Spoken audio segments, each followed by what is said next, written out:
Hello everyone, today we talk about a rather famous Italian novel and eventually sort of more international movie adaptation, because there is at least some interesting history also to the cinematographic success that helps us forming this gateway, not just with the novel, but the history behind that. We're talking The Leopard by Giuseppe Tommasi di Lampedusa. I am planning to make, and this is not that yet, a Schwerpunkt series about the analysis and criticism of specific pieces of movie art, right? I still have to want this to happen. I could do it tomorrow because I have a sort of pretty intense connection with cinematography, and its history as well have actually a pretty important part in my life. I always had ever since I was a kid, and there are some movies that are really very important to look at. Obviously, on Schwerpunkt, we would mostly cover military movies, which are consequently also historical movies by some degree, and or, of course, others. I tend to stick to the classics of actual sort of old movie making rather than sort of more novel ones. But, of course, especially as they tend to some kind of quote-unquote realism, which is something that I also always urge you not to prioritize, including historical accuracy, right? In front of the broader artistic value of the piece, I think that this can be an important integration to what we do on Schwerpunkt, because, of course, connecting more with some sort of popular horizon, in this sense, also exemplifying not just in the movie itself, but say the kind of misconceptions that eventually are built from the general tune to which masses have been habituated during the early 21st century in front of the spectacles. It can be really profitable because it can substantiate all my kind of, in pop culture, I usually, that's not an escape route, it's not a shortcut, but it is at least something that I incur myself in after millions of views on Schwerpunkt. I would comment, but not only, like also in the broader actual pop culture out there, right? So I will leave for now this sort of side at the side, in fact. But today we really talk about an important work, and the question is also, why did you decide to talk about this? Was actually this came from the random extraction, right? And specifically from the branch of contemporary history that, of course, involves, given that here we're talking 19th, 20th century history of the author, in particular, the novel is set in the 19th century, a very specific historical setting, as you know. And it was also a pretty famous movie back in the 1960s, with international stars, Burt Lancaster, Alain Delon, Claudia Cardinale, and so on. And so this was also a classic in the golden age of movie making, a very specific also subset of, so not much the historical movie setting per se, but the role of these actors, the anthropology of these figures. And behind this, there is the history of the novel that today we will essentially learn how to appreciate through criticism and so on, because it fundamentally reflects on the change and not change, which has a massive traditional importance here, depending on, because this work is relatively ambiguous. We'll see now how and why. This is a journey into the chthonic archetype, as a matter of fact, but it has to do with the, in fact, passage, let's say, of the regime change, right, from the Bourbons and the Savoy and unitary Italy in countryside Sicily, estate, latifundia Sicily. So the Sicilian aristocracy in the second half of the 19th century, because the novel is taking place, as we'll see now, in the same 1860s, so during the very sort of arrival of Garibaldi's red shirts, the eventual unification of Italy the year after.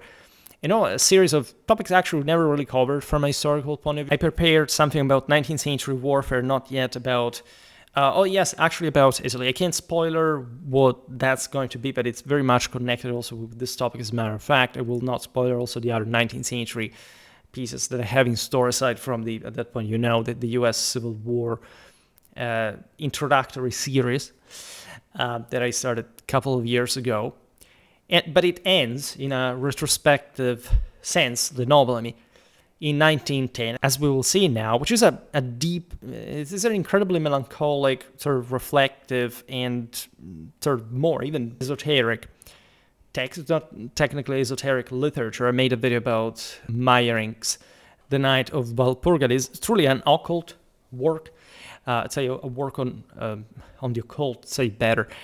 And it somehow connects with this topic because, of course, the Leopard is speaking about the end of an old world of some sort that gets projected towards something that doesn't quite change apparently beneath the surface at the same time, but in the form at the higher level definitely is called something that is thought to be something else. Naturally, there is a distort perspectival distortion in this, because this novel has been, generally speaking, interpreted as a criticism about United Italy. I personally am from the opposite historical opinion for a number of reasons that are also, I think, historically, politically, or morally kind of obvious in many ways. But some of you recently asked me, well, I don't remember what it was, but paraphrasing, why don't you make a video about what happened also to the church, to the more reactionary powers in Italy during unification, etc. How do you sort of connect this with tradition and so on? And the comment was actually pro Italian narrative as well, but it still came from a conservative standpoint. So that was actually aligned with my understanding of it. But let's get into the novel. This is somehow fascinating.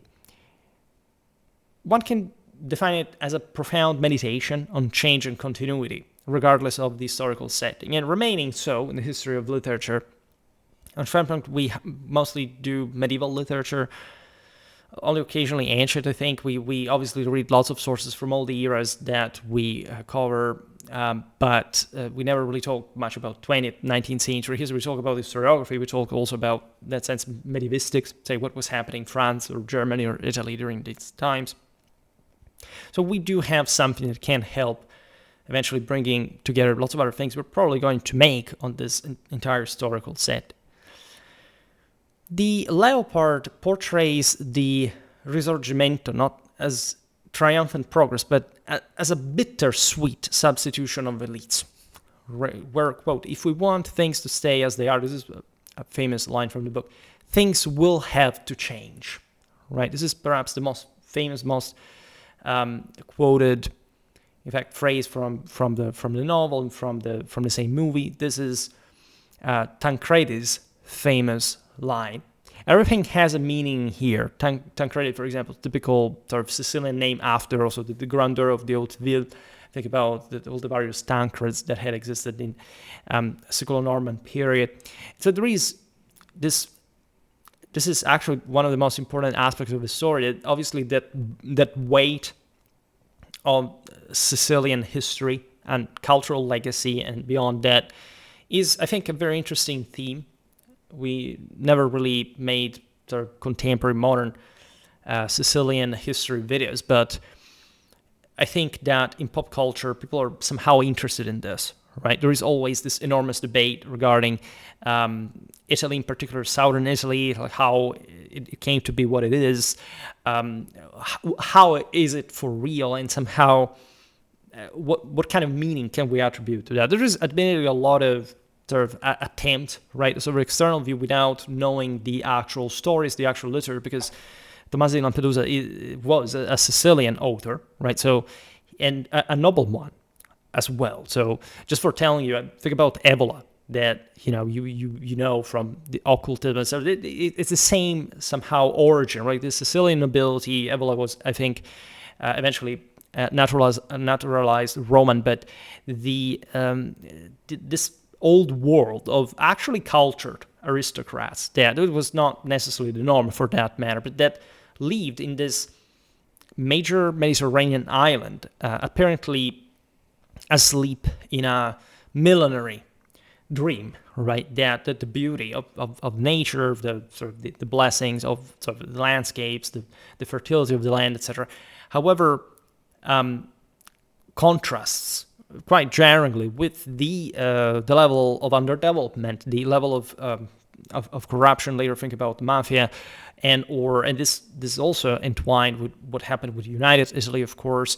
But this general sense that, of course, this was a country was actually, regardless of in Italy, there are certain base of people that are sort of pushing for, and this happens also abroad, right? Telling the truth, albeit more rarely, like to rehabilitate exactly in that traditionalist lens, or maybe they don't usually do that. It's more some kind of nationalistic, but in a almost separatistic sense. Considering in the 1950s, the Italian Republic sent the army into Sicily because there was an attempt at secession. These are things that don't get discussed too much. Again, they're not positive things in the sense that, at least in the intent, like this idea of praising an older world is actually a misappropriation, a misrepresentation, if anything, right, of that actual past and what happened also during the Italian unification. People confuse, generally speaking, the missed opportunities, especially with major land reform. You'll see this as we'll expand, like from this very manualistic history series of the world on, in particular, Italian politics of the late 19th, the early 20th century, the failure of land reformation, of the split of the latifundia.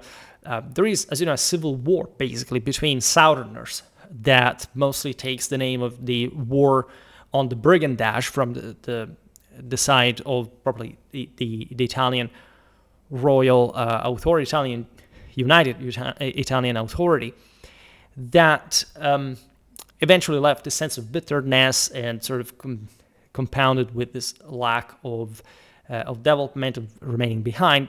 As you know, southern Italy still today basically has the same level of development of Poland, right? It's like a post-socialist country, except for the mentality. Naturally, is quite different, but it's really a question mark, naturally, to many people who say, how is central northern Italy such a developed area, right, with very high per capita wealth, sort of very well ingrained in the rest of Western European economy, industry, life standards, and so on. What happened to southern Italy? When did it start? Like, I keep an eye on this stuff as a historian online, and I routinely get exposed to this sort of, on X. People talk a lot about this stuff. Say, when did it begin? When did the South started go down, or what was it surpassed? These are all things we can, as a matter of fact, discuss on Schwerpunkt. Little spoiler or premise disclaimer: the topics that I just touched on, relatively, not necessarily lightly, but briefly, are things that today we're going to in part discuss, but they're big topics that maybe we'll have also very strong opinions on. So there is, to some sort of, almost a matter of life and death regarding what happened during Italian unification or whatever. This is absolutely, like, from my side, as you know, you do not find a very compromising position in any case. Like, if I express an opinion, it's because I can assure that I spent quite some time thinking about it, to put it this way, and therefore it's a bit hard to make me change idea. Right, I will not add anything on this, but I hope in the sense that the Leopard can shed a bit more of light on the way, in fact, we also operate on Schwerpunkt here, right? We'll start to learn the characters now, but Tancredi delivers with this line: if we want things to stay as they are, things have to change, with this youthful urgency to his uncle. That is the great paterfamilias, so to say, amid the chaos of Garibaldi's advance. As we'll learn now, essentially, Tancredi had joined Garibaldi's forces, even though he was a Sicilian aristocrat, because he realized that, as he was actually having, it's a very refinedly accurate historical novel, that, as it really happened, in fact, in Italian politics, that in order to preserve the old order of the latifundia, and so the aristocracy, in many ways, to mitigate the damage of the gradual, somehow democratization, so to say, of the system. And that I use here I use the term democratic conventionally, right? That I don't like the term democracy, but because I think it's a misnomer, right? I like, in this sense, what we call democracy, because it's not actual democracy, it's something else.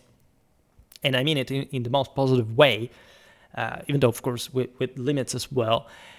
And what happened here is that as you know, the entire expedition of the allegedly 1,000 of Garibaldi that sailed off from northern Italy, they were quite well shielded by the Royal Navy, and they landed in Sicily, in fact, eluding the Bourbonic fleet.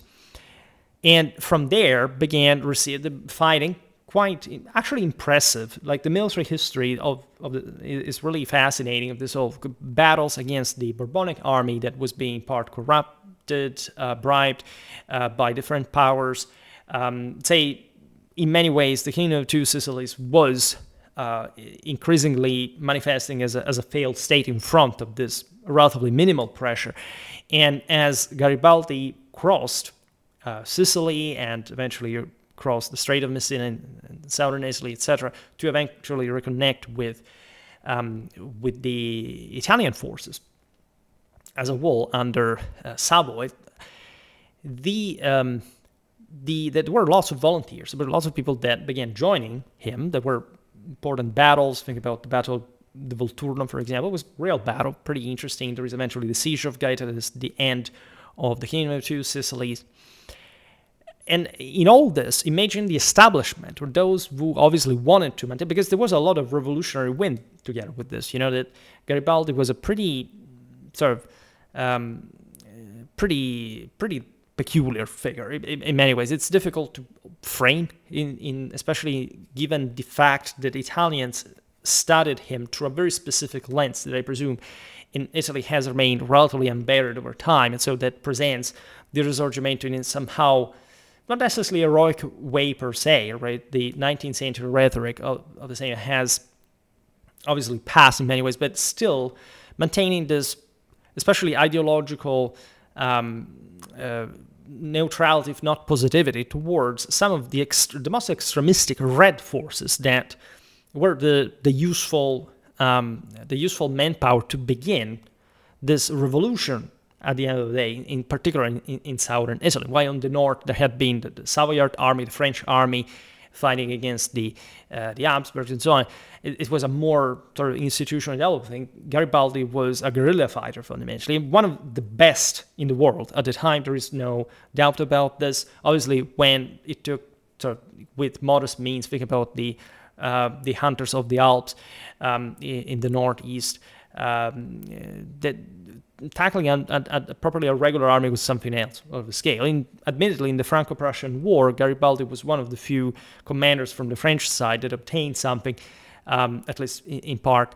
And so there's a bit this mythology in Italy surrounding him. But when you look at the ideology behind this, was pretty crude in many ways. Not much about Garibaldi himself. He was truly a man of action. He just wanted to get in the fray, right? He got shot multiple times. It's really a conventional hero, regardless of the Italian national mythology, but backed by forces and ideologues and political groups that eventually became parties that were pretty much leftistic, red for the time, terroristic essentially, fiercely anti-clerical, fiercely in this sense populistic, if not, again, with communistic tendencies. Of course, United Italy was able to essentially get rid of some of these people or to absorb them, to bribe them.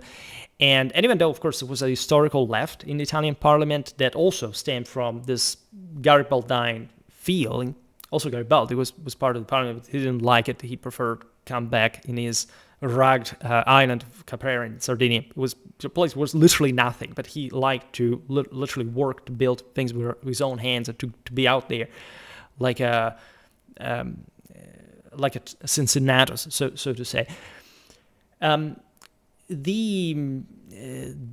Italian establishment, of course, nourished itself mostly of the previous aristocracy of the pre-Italian state. So when we look at Sicily here in the Leopard, we're looking exactly with Don Fabrizio, as we will see now, and his nephew Tancredi, at exactly that type of aristocracy that eventually, by joining the Garibaldine forces, found their own place, their consecration, their heroization, and when coming home could thus maintain that prestige that, of course, also in a country like Sicily would have sort of remained. Like, think about the typical sort of mafia concept of sense of honor, of status, of social certificate. That was that in many ways. It was not mafia per se, but say as a background, right? That was the world that in many ways stemmed from, indeed, an ancien regime and something very, very ancient. If you're interested, I made lots of videos about Sicilian history, about the Middle Ages in particular, that somehow explains also how this, especially country world, had been really remained enshrined in this sort of mist of aristocratic control, some level of self-reliance, but also direct administration, like negotiated with sort of the monarchy that wouldn't ask too much about that. Mafia is truly something else. People tend to sort of associate the actual mafia that emerged later as a very specific term. You can use mafia as a broader, looser term, of course. Like if you look at any ancien regime system, or even before, like any kind of tribal society is basically a major mob system, right? There is no doubt about this. It's the same anthropological and cultural, so it works in the same identical way. Mafia, properly and narrowly meant, is something else in Italian history, and of course it's also applied to other forms of organized crime around the world that in fact takes on the name of mafia, because the Italian one was the most famous, especially given the massive immigration in the United States from exactly the southern, as you know, the southern parts of the country, but that eventually was applied to all kind of, mafias possible, right? Chinese, Russian, Jewish, Irish, whatever. Now, the aforementioned aphorism, if we want things to stay as they are, things will have to change, right? It's spoken as the young Falconeri. This was the name of the... these are all very noble names as well. This Falconeri means the falconeers. Think about Frederick II. And all these names are echoing in Tommaso di Lampedusa's novel as very specific historical but also traditional symbolical references, right? Falconeri is here meeting with his uncle and still in the process of being about to slip away into the mountains, capturing also the novel's ironic core, right? Adaptation as the only means of preserving privilege, yet one that accelerates the very erosion it seeks to forestall, right? Turning lions and leopards into jackals and hyenas in the end. By the way, to avoid misunderstanding, it's not like Tancredi was fleeing Garibaldi here. He was actually going to the mountains to join the resistance. So as the Garibaldines were preparing, that the insurrectionists were preparing, right? So it's paradoxical because he's literally talking to his uncle, that is the major family head of this great aristocratic land-owning family as well. So he literally joined the same brigands that historically had plagued this. I would like also to stress vast, right, regions of southern Italy. Is really a big geographic space. When we look at today, we mostly talk about the novel, but if you have watched the movie, you can get at least a glimpse of what that is. So Tommaso's Sicily, sun-baked, fatalistic, right, layered with centuries of conquest. So the archetype of that chthonic Pelasgian, right, submitted, right, but still keep sort of active, right, alive type of region is both a specific historical setting, in fact, and a universal symbol of human transience.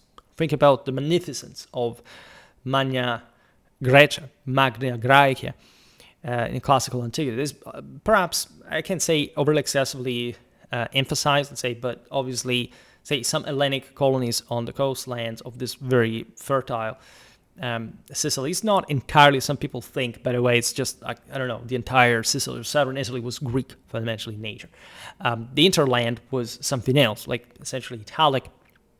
And so there was always this idea that at some point, like Sicily was this magnificent center of civilization or whatever. This is kind of true in the sense that it was, again, one of the most overly traumatically rich lands of Europe, of the Mediterranean.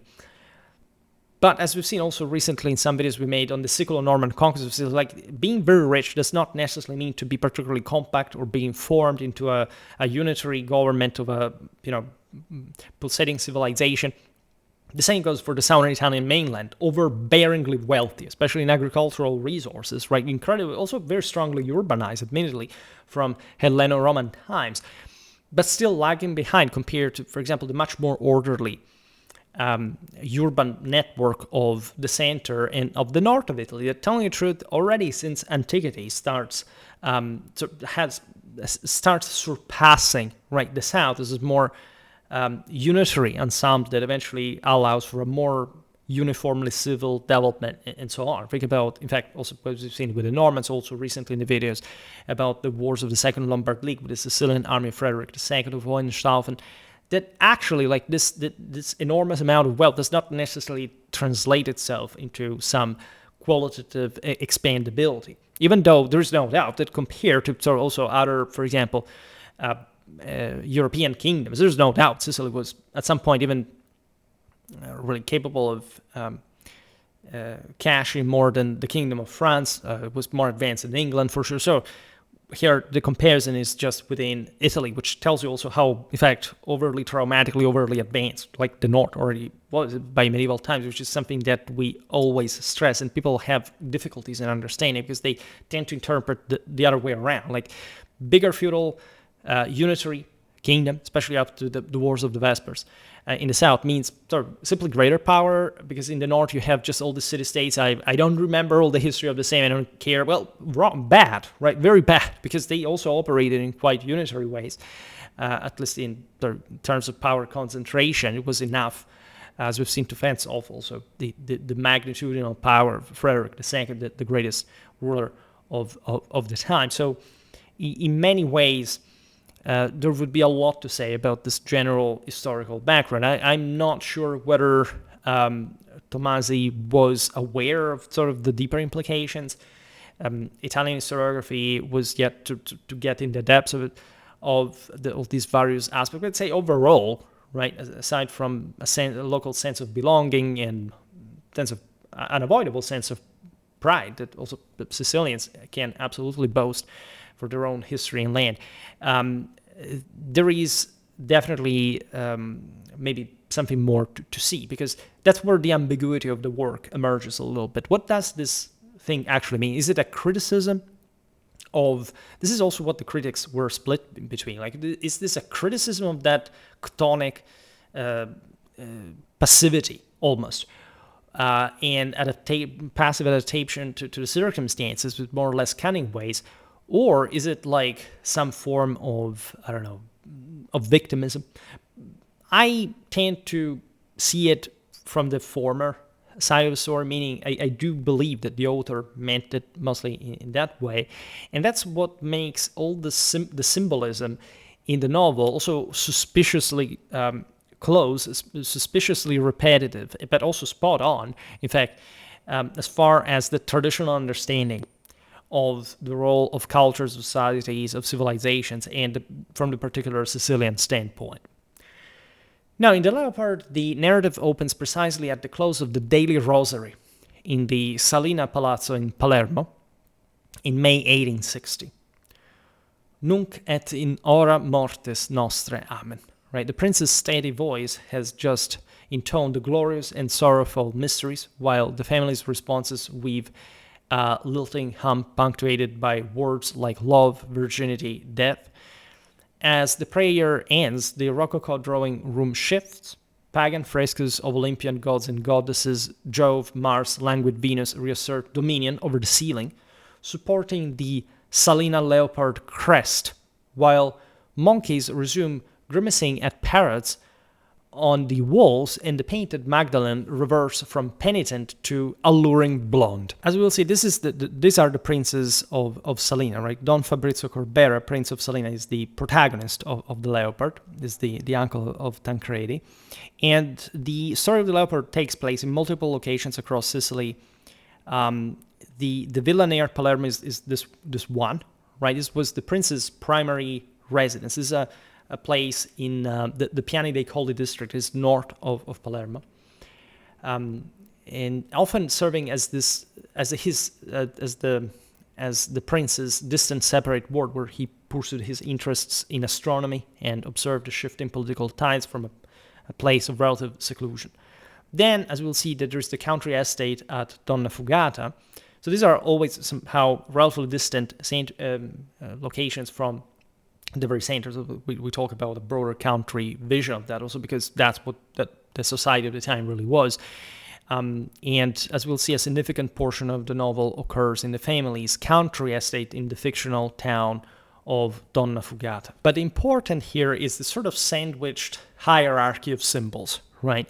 You have, of course, like the entire Christian vibe here that is ambiguously seen as something passive, right? This is, as you know, we discuss this on a regular basis on Schwerpunkt. There are just different ways to Christianity, right? And there is an understanding, and of course, like in this specific time in history where the church was ever more literally under siege at a point, and losing general popularity in the world, and power and prestige, the Papal States were being effectively taken over by the Italian unification, etc. And the Bourbon Sicily was, as you know, an incredibly, not just Christian, obviously, Catholic world, but one that had a massive ecclesiastical infrastructure, community. Right? Historically, we've seen it since the Siculo-Norman kingdom. The papacy had maintained an enormous amount of privileges. This was understood as a massive papal fief in line of principle. There were literally some papal enclaves in Naples dating to the Norman conquest, and you have this prepotent. If you visit southern Italy, you do have, aside from the landscape is very different, like the culture, the urban fabric is very different of the cities. You can see, right? This also beauty, artistically speaking, the magnificence of these churches, all the various collegiates, of the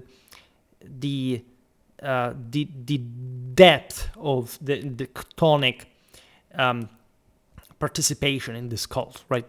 The sense of this relatively superstitious world that, however, finds its beautiful sanctuaries elevated also from these cities. You can imagine how they looked in the 19th century. Italy had lots of, it didn't have high, especially southern Italy, high life expectancy. There were lots of of illnesses spreading also because of the heat, of the endemic concentration, of the general backwardness of the southern living conditions, etc. And there is this higher, right, nature that emerges in the ecclesiastical tradition. And here it overlaps with definitely the temporal power of the princes of Salina. That is also decadent. And the choice, here you see, they are praying, they stop, and somehow, right, some more Olympian is restored in the Rococo art of the place, of the interior, where you have this literal Uranian gods that reassert dominion over the ceiling. However, supporting what? The Salina crest that represents, this is the name of the novel, of course, the leopard. And we actually know very well that the leopard may be exactly a major, a purposely major scamming here, provocation, because the leopard is by far the single most Dionysian symbol that exists. Like the leopard is the symbol of sensuality par excellence, right? Tied to Dionysus, tied to Eros, to literal sexual desire. In this sense, it sort of well suits with the idea of this hot-blooded, southern, feminine world, and that, however, is celebrated by the same Olympian gods as such. And so it's the tripudium of a Dionysianism par excellence, right? So while everything else is transfigured, including the leopard, hopefully, that could be yet another interpretation, you even have, in fact, the Magdalene reverting from penitent to an alluring blonde, right, in the top, in the sort of Hyperborean symbolism there. Now, the seamless blend of sacred ritual and profane imagery immediately signals the novel's central tension, an aristocracy that claims divine sanction, yet is steeped genetically in sensuality, the leopard, violence, an ever-present awareness of mortality, right, that is all around, right, this continuous putrefaction of the world, this continuous Mother Earth in the most fertile Sicily, that in this sort of hot landscapes look sort of morbidly swallows and sort of remotes everything, right, without any mercy, right, time leveling everything, right. So it's a sort of unwinnable clash against entropy in the typically chthonic direction. Even the great Dane, Benedico, which is sort of a Christian name, bounds in, tail wagging as the women rise. So our association of these lower animals with the female principle, their skirts briefly unveiling naked mythological figures on the floor tiles as well. So this sensuality, right, this eroticism is present everywhere, right? You can't escape from that, right? Andromeda, in this sense, finally glimpses her Perseus once Father Pirone's soutane lived. Father Pirone is the family priest. The prince, at this point, towering and leonine, right? Bart Lancaster somehow well incarnates this sort of very also kind of northern-looking Sicilian aristocrat, right? There is not just, of course, historically that like people like to say, okay, every blonde Sicilian must be a Norman. No, they also existed before. But there's a very interesting passage if you study the Italian Wars of Independence where the Austrians were trying to maintain in northeastern Italy the loyalty of the local population, mostly peasantry at the time, especially in northeastern Italy. It was a very agricultural area at the time. And instead of telling them, like, look, we are better as Austrians, as a government, for example, making a nationalistic matter, as you would expect from the 19th century, what do they actually tell? For telling you how true the ancien regime and how much tradition was alive in these worlds, they somehow put it on a classist, but also a racialistic level. And they said, look, that your local Italian noblemen that rule over you, and that as Austrians we want probably to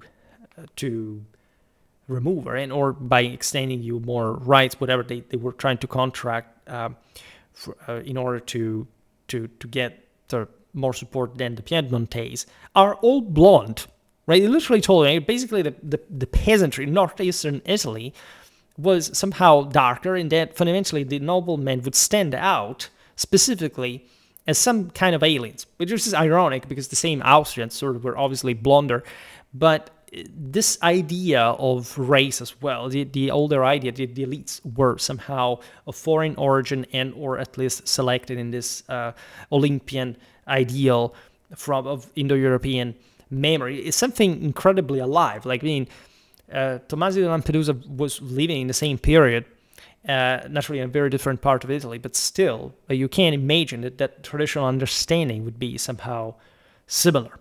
And that's why also, the Bart Lancaster type is described as such. They chose him for this reason.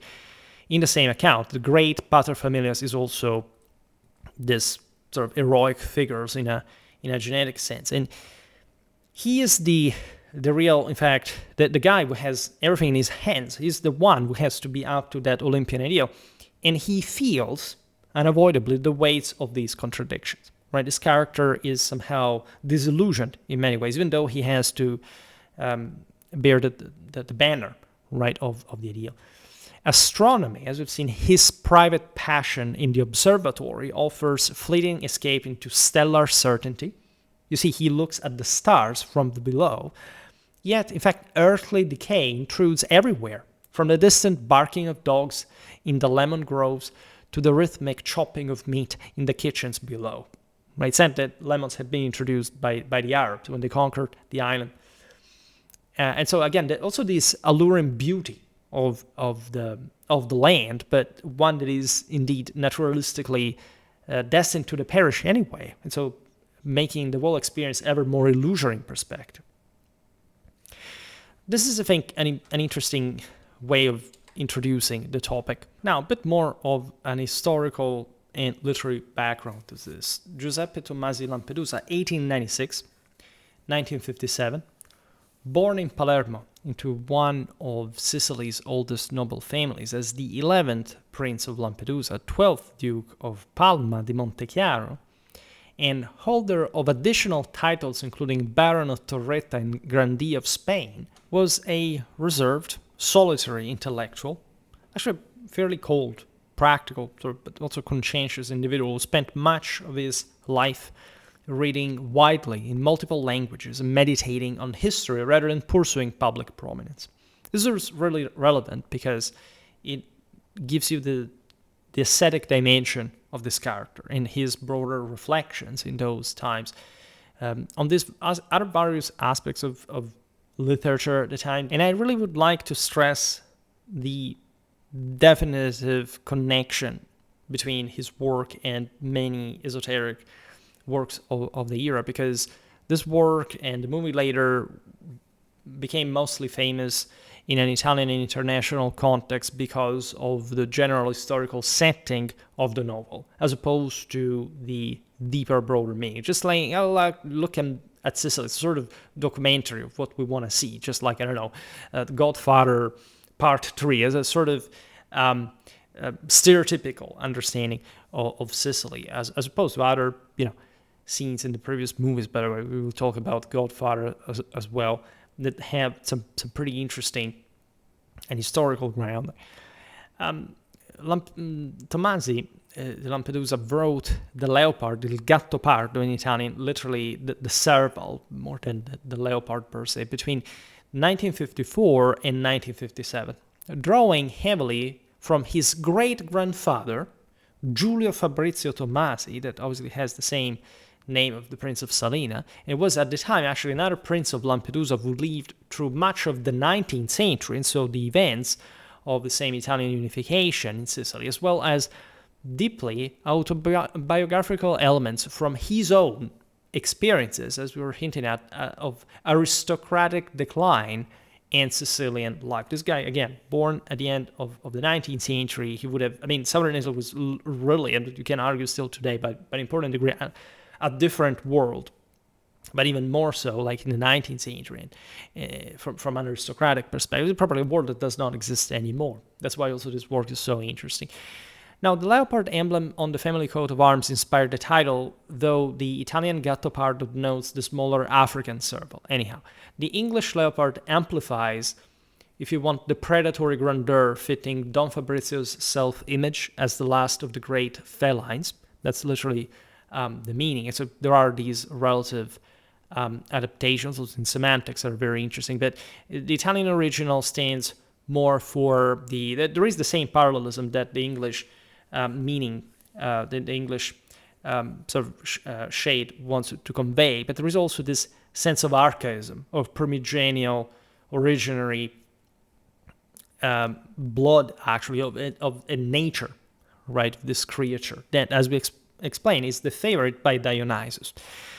The novel works on several different levels of meaning, as we already understood. While following the protagonist's personal existential journey, it creates a magnificent and sweeping portrait of Sicily and the Italian South as well during the years of national unification. At the same time, it delivers a sharp critical assessment of how the ideals of the Risorgimento, the 19th century, as you know, movement, the resurgence, it means, for Italian unification that ended centuries of fragmentation and foreign rule, ultimately, or allegedly, according back to the book, failed. All right, so there is this deep narrative that definitely still runs as a theme.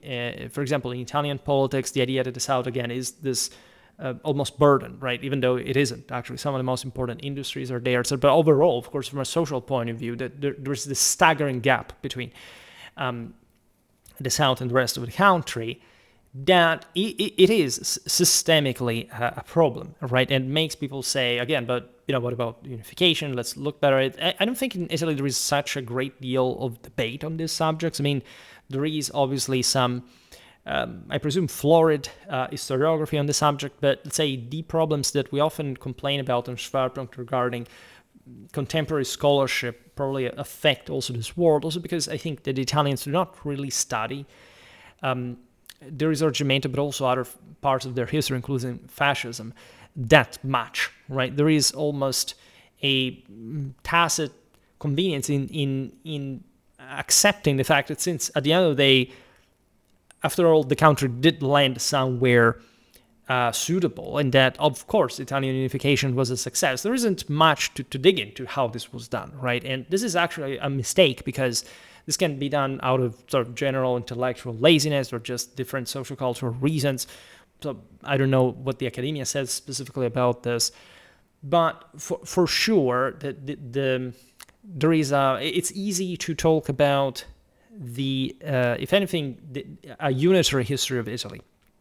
It becomes more complicated when you had all these different states before.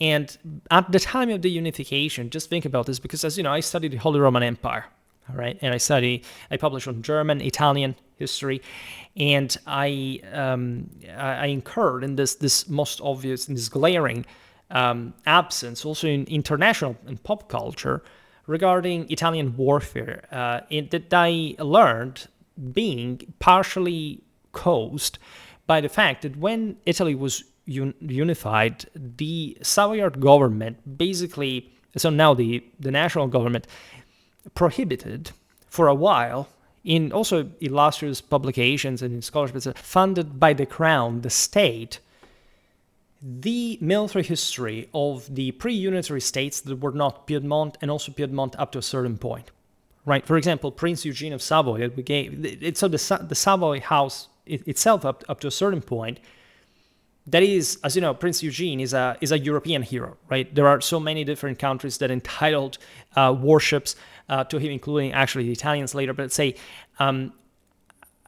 truly the European aristocrat, the Catholic knight of this late 17th, early 18th century, but serving the Habsburg, right, for a long time, and therefore serving a power that the Italians had fought against, in part in order to achieve their unification, was seen as the major sort of obstacle to the same, was sort of left behind. It's not like the Italian government sort of forbid people to publish, and they just wouldn't pay, it wouldn't allow in the state-sponsored, the crown-sponsored academias, obviously very prestigious, for an important while, the studying of, say, I don't know, the Grand Duchy of Tuscany's army, right, the Genoese army, the Venetian, Venice, a bit more in part because it was somehow more independent for a longer time, and or wasn't properly within the sphere of the influence of different other powers, right? You know that actually most Italian powers remained independent throughout all their history, but they were obviously part of somebody else's sphere of influence.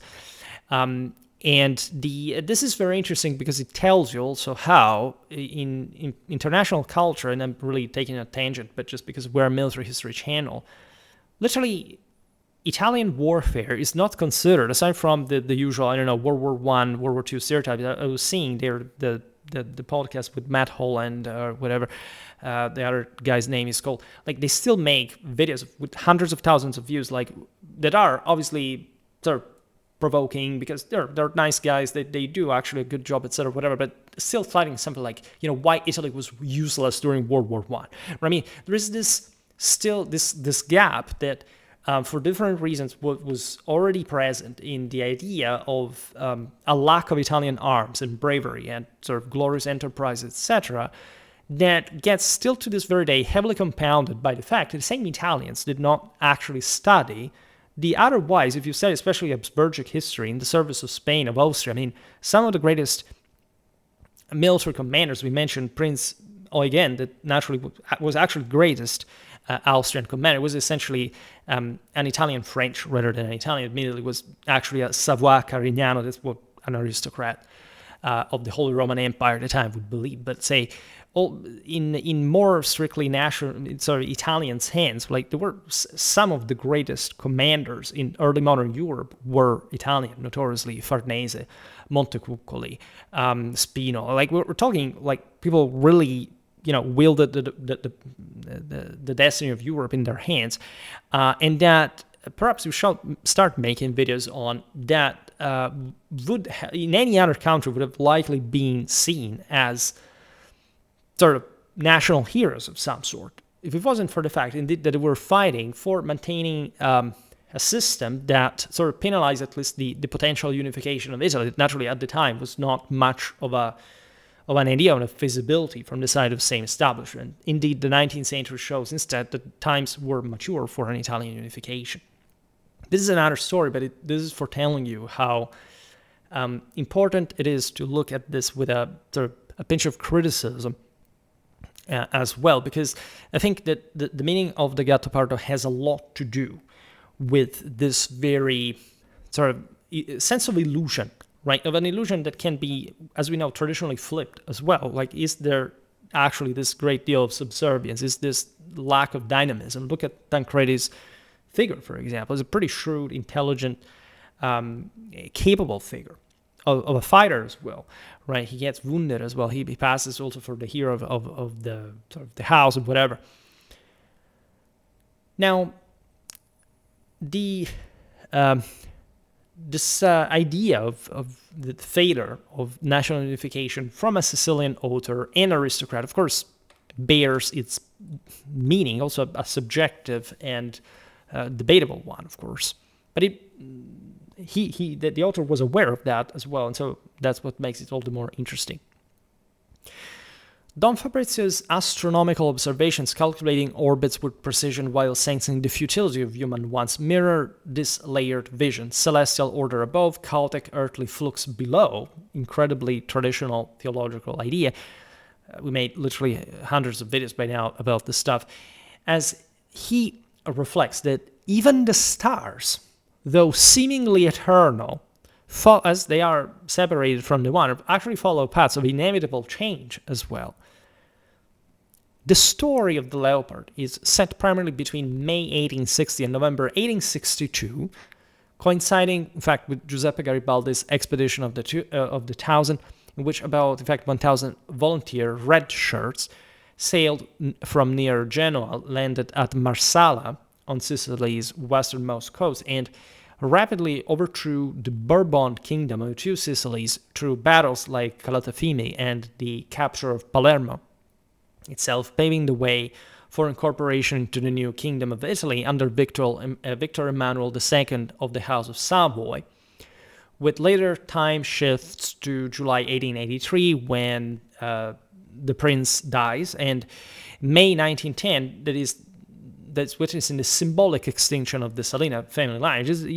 I actually read the book as well, and it's a pretty grim book. It's something I read when I was fairly young. It would be profitable to reread it. It's an exercise you should always do. It's a pretty heavy book at the end of the day. It does show the contrast between sort of this substantial presence, but also the ultimate end of being within the same. In a way, it's something pretty heavy and terrible. It's the overarching theme of the whole novel, right? Here, by the way, I'm not going to digress on the historical background to this. I would just add that, of course, what we see here with the Italian unification, Garibaldi's landing in Sicily and conquest, so on, that the Sicilians had notoriously rebelled against Naples in the previous decades, right? The one of the great sort of constitutional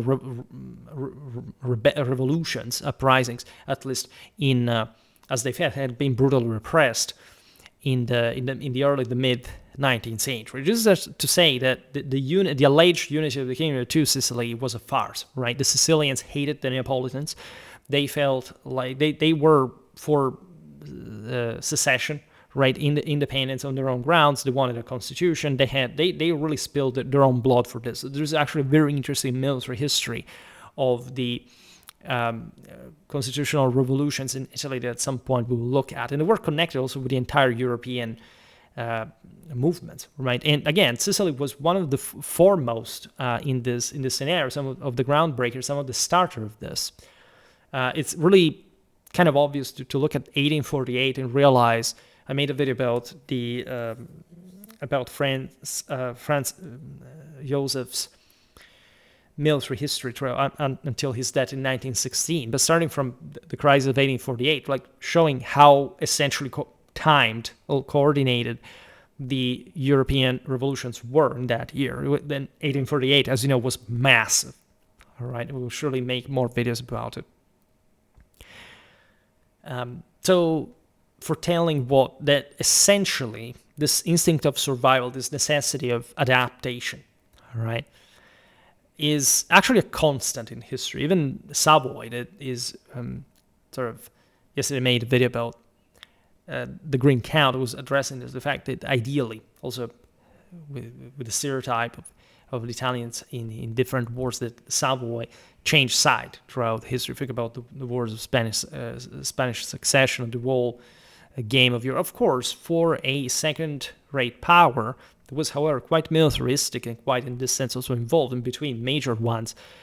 Changing sides was literal instinct of survival. So it's interesting to transpose this as a universal narrative in that. And so it's not much that the Sicilians liked the integrity of the Kingdom of Two Sicilies, but by some degree, especially, of course, the establishment, still, the great part of the establishment wanted a united Italy. And this was actually the point. Why it happened to begin with. You can never have a government without at least the decisive moral majority of the population.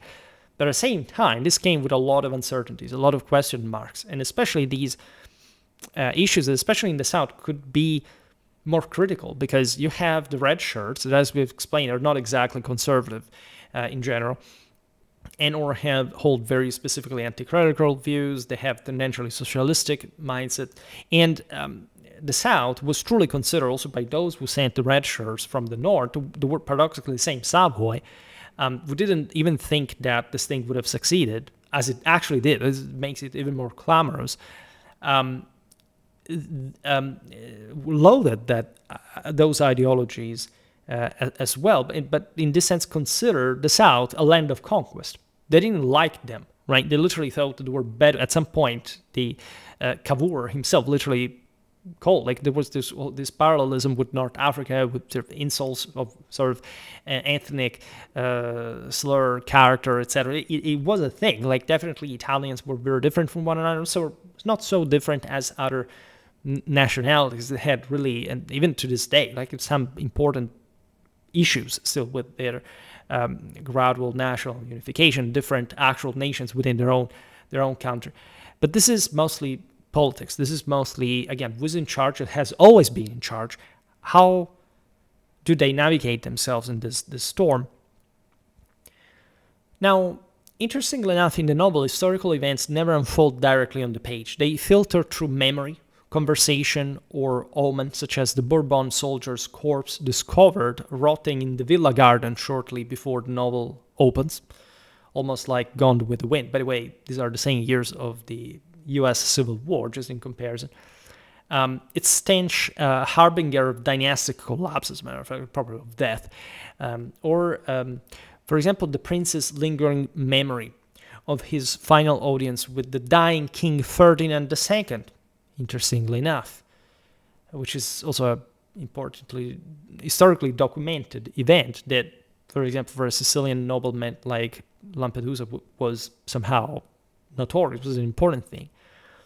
Musing that swapping Neapolitan for Tournai's dialect would change little, as one foreign ruler merely replaces another. And so this sort of defeatism and like something, nothing ever changes, at least in the deteriorator aspects of the same.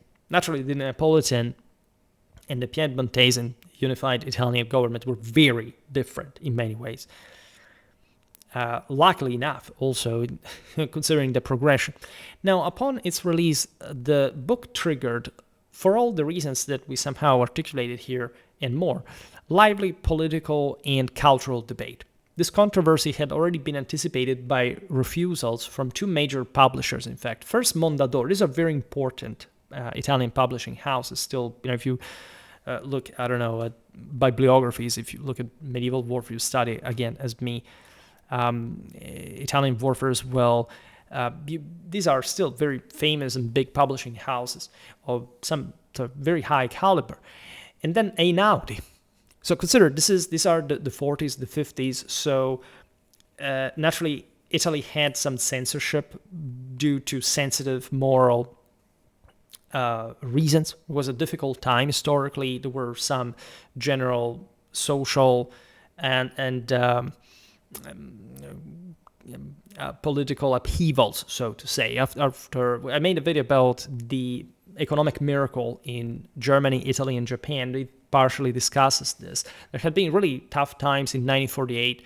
At some point, there was a Soviet revolution started, very small thing, but as a form of guerrilla elements for telling you how still, especially during the Cold War, things had recrudesced to a level of potential instability. Again, in the 1950s, there was some pretty big mess in Sicily involving also the mafia, etc., that wanted to push for social reasons, also for some kind of secession. Naturally, would have not been possible at the time. What you actually want to appreciate about the Italian government, especially as a Savoyard legacy, is the iron-fisted control. Like the centralistic order was meant, also was cultivated further throughout fascism, and maintained in this. If you look at the Ministry of Interiors, the police, the military police, modeled on the French gendarmerie from Napoleonic times. This is very centralistic. It's a constitution modeled obviously on the base of civil law, and the sense that any attempt, any kind of revolution, obviously had to be crushed. Like Italy often passes for some kind of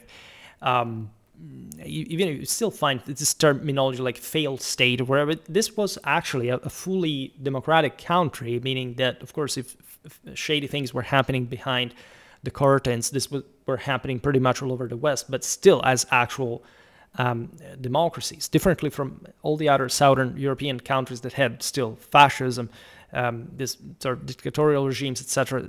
Italy placed itself in very also thanks to the Americans and more, that however did not like Italy that much. Like actually were pretty also annoyed by the fact that there were some neo-fascist or crypto-fascist or post-fascist parties, actually one in the constitutional arc, or at least in the parliamentary one, that were the ones who were preparing, for example, in the event of a Warsaw Pact invasion with some kind of guerrilla. There was this issue, but do we do small arms to these post-fascist groups or whatever? And so consider it at the time, because this would eventually remain also a pillar of NATO and a functional country, in spite of this lack of hundreds of years of united national government. It's something that you really want to appreciate. Basically, Italy lost 2 world wars. It has 20 years of fascism. You would expect this to truly be a failed state. Instead, it somehow makes it. It's something unbelievable in perspective. And you understand in this sense how politically loaded, even an apparently pleasant also work, as it, especially in the following decades, as after it was finally published, like the Leopard, this could be in that atmosphere. You have the modernist Elio Vittorini rejecting the manuscript of the Leopard on the grounds that its structure felt too traditional and outdated, calling it, quote, rather old-fashioned and essayish, right? Which is something that actually doesn't quite sound like. And this was actually another, yet I'm not saying that the book was simply rejected because of those political issues, or there was some kind of ideology in particular behind. But of course, we may never know how this was received also for those other cultural reasons. The writer Giorgio Bassani eventually arranged for the Leopard's publication by Feltrinelli, other major publishing house, in 1958. By then, unfortunately, Tommaso di Lampedusa had already died. On July the 23rd, 1957, somehow like this pretty dark twist of fate and bitter irony of the fact that everything dies away, and he didn't have the satisfaction of seeing his most important work published. He died in Rome from lung cancer without ever seeing his work in print. In fact, the novel, however, and interestingly enough, this is the age of the economic boom from 1956. Like there's this very important international, financial, and domestic sort of alignment of favorable conditions for Italian economy to literally explode. All right, by the 1980s, the Italians had the fourth largest GDP in the world. So just for telling you also how unpredictable sometimes history can be. The novel as well achieves immediate success, going through 52 editions in less than 6 months, which is actually insane, right? And becoming the top-selling novel in Italian history, right? Admittedly, it's not such a famous work as others, but there is something really curious about The Leopard. Say, why would it be so important, right? Yet critics, in fact, at the time remained sharply divided. Their judgments heavily shaped by the political and cultural climate of the late 1950s. Many reviewers accused Tomasi di Lampedusa of lacking any genuine sense of history and of showing deep skepticism toward meaningful change. It was a problem. It was superficially anti-unitary message, right? But there was more to that. They also disliked what they saw as his overly deterministic view of the Southern question, particularly regarding Sicily. A major factor, because of course was claiming that there couldn't be a practical change at the core of the matter, right? The Southern question again is this big issue of of reform, essentially for Southern Italy, given its past and what could be done to modernize it, to put it au pair on a similar footing of the rest of the country that somehow always failed for different reasons. And the imperfection, especially before war, say the end of World War II, of the Italian democracy. A major factor influencing the criticism was the widespread perception that the novel offered an indirect commentary on Italy's contemporary situation, as often these works do, right? Consider that this was not even a century after the events discussed, and therefore the same national unification. Indeed, by the time Lampedusa died, indeed, Italy was still particularly backward, and especially in the south, it was not yet a fully industrialized country. There was all a different sort of mentality, cultural approach. Women kept at home and coming out with veils on their head, almost as some kind of Islamic mentality. A bit of that modernizing South, exactly in those years, is well shown in yet another famous, again, novel and movie adaptation, that is The Talented Mr. Ripley, that takes place largely in Italy, and particularly in southern Italy. It gives you an idea also of how this contrasts from the view of some, in that case, Anglo-American aristocratic background. Indeed, like the work was criticized because it included this idea of the persistence of social hierarchies, the limits of post-war democratic hopes.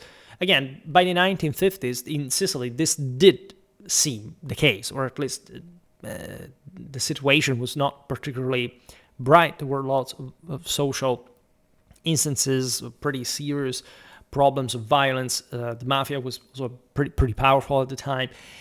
And so there is this profound existential pessimism reflecting a broader loss of faith in political action as well. And so the book at least appeared in defeatistic manners. Now, you want to appreciate, again, that yes, the manuscript had been rejected for similar reasons, but that the level of commentary that the book received obviously never met the author's response, because he died before it was published.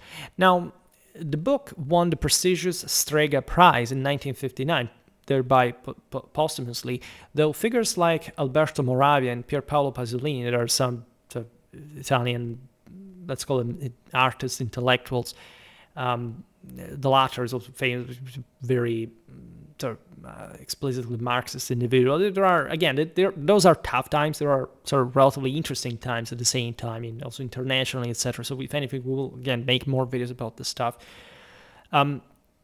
And in fact, especially this leftists, these liberals, debated the conservative tone of the book, which, again, it absolutely does not deserve. All right, it is a historical novel set in 1860 aristocratic Sicily. So you can't really describe the same story without appreciating also what it meant, trying to imagine what it was to belong to that world. Moravia reportedly said that he would, quote, never look at the author in the face again if the book was to be submitted. So pretty harsh words and pretty dumb ones, telling the truth. Like, I don't want to be disrespectful towards sort of figures that naturally have passed away, but say in general people like look up to for different reasons. But again, I'm not a fan of 20th century ideologies in general. So regardless of what Lampedusa wrote and for which reasons, we don't really like this liberal bias. Leftist critics such as Elio Vittorini, Alberto Moravia, and Franco Fortini condemned the book properly as right-wing, which, again, even if it were, like, what is the problem, right? While others like Louis Aragon saw it as a, quote, merciless critique of the ruling class instead, right? So actually showing the shortcomings, the failure, the decline, the moral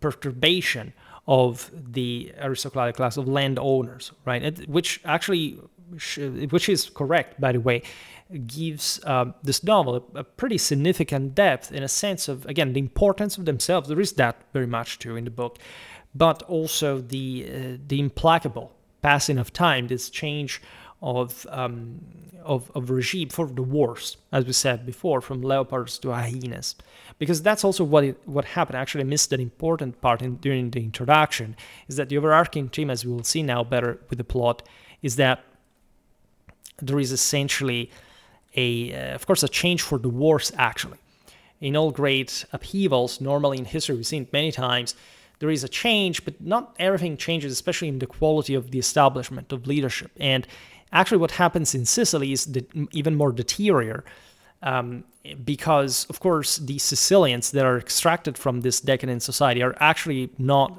some classical, liberally minded, uncompromising reformers like Savoy and so on.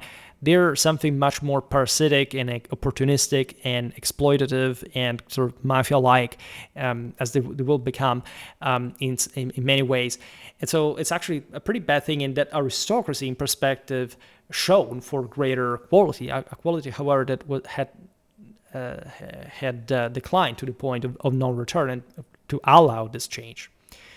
Many surviving Sicilian nobles were scandalized that one of their own could write such a thing, even, right? For telling you how highly of themselves they actually thought and how much power they actually still retain in their own society.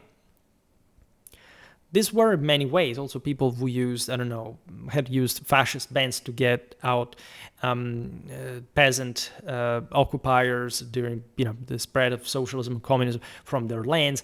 These are the ones that had connections themselves with mafia, in part, at least.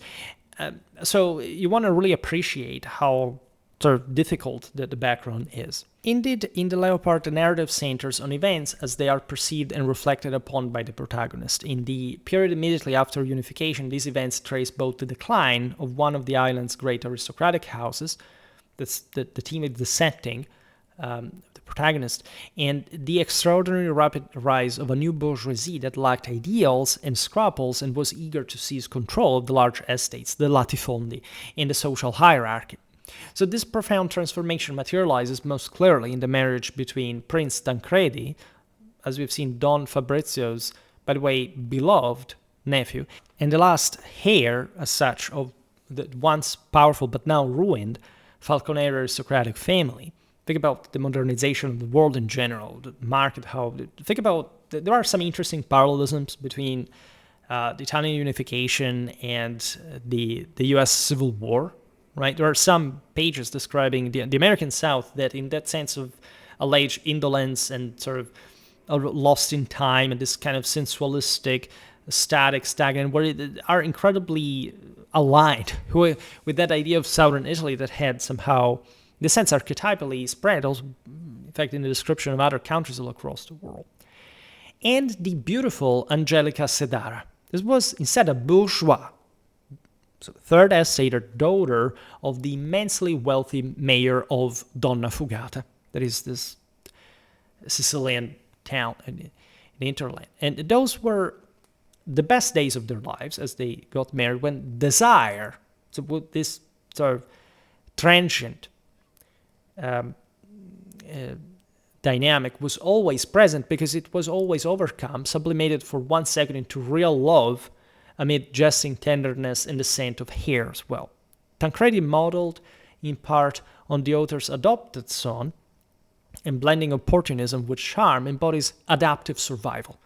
His romance with Angelica, by the way, other very powerful name, because she is the heavenly maiden, right? The angel-like woman of the Sicilian school of poetry, of the still novel. We've seen this stuff in our traditional history content in of the same court love of the troubadours, of Wolfram of Eschenbach. It's all part of that old imperial Catholic tradition, who is sensual yet cynical in this case. And so she's an angel, but not quite. There are these untamed, dark characteristics that the hero does not quite simply win, because he's himself is snared by the sensualistic side of the story, right? By the Pelagian dimension.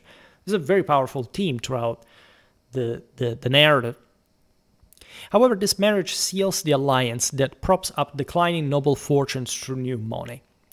Donna Fugata is a fictional town in the Girgenti, modern Agrigento region, and the prince's favorite feudal estate. In reality, it draws from Tommase's childhood memories of Santa Margherita di Bellice, that is a village. There is, I think, almost nothing, right? It's a village about 60 kilometers southwest of Palermo, and in the Palazzo Filangieri Coutot, a grand 17th and 18th century residence originally linked to the Corbera family before passing to the Filangieri, though considerably larger, in fact more elaborate than the original in the novel. I inserted some pictures here of at least some of the places. As we said before, there is this reflection from the side of the prince about Piemonte's rule, right? And the idea of this ruler, that the man that would have actually arrived in Sicily with a new government known as and also together with, again, the same Sicilians were co-opted in the process, the galantuomo, so the gentleman, based on the model of other more liberal society than the Sicilian one, and making considerable noise in his small, remote capital of Turin, would likely make little real difference. It would simply mean speaking Turin dialect instead of Neapolitan and nothing more, according to the prince. Because this is, of course, a reflection from the author, but through a prince that is living through that. So it's not necessarily an objective statement. It's meant to show what for these men that were ancients, of course, of who these gentlemen even were they other third estaters? Were they officials of another establishment, of another aristocracy that looked down on the Sicilian one, for sure, in a way? Like, there would be compromises, there would be sort of ways, as the also novel discusses, to smoothen the process, but still, right, for an aristocracy that thought so highly of itself, obviously that was an issue.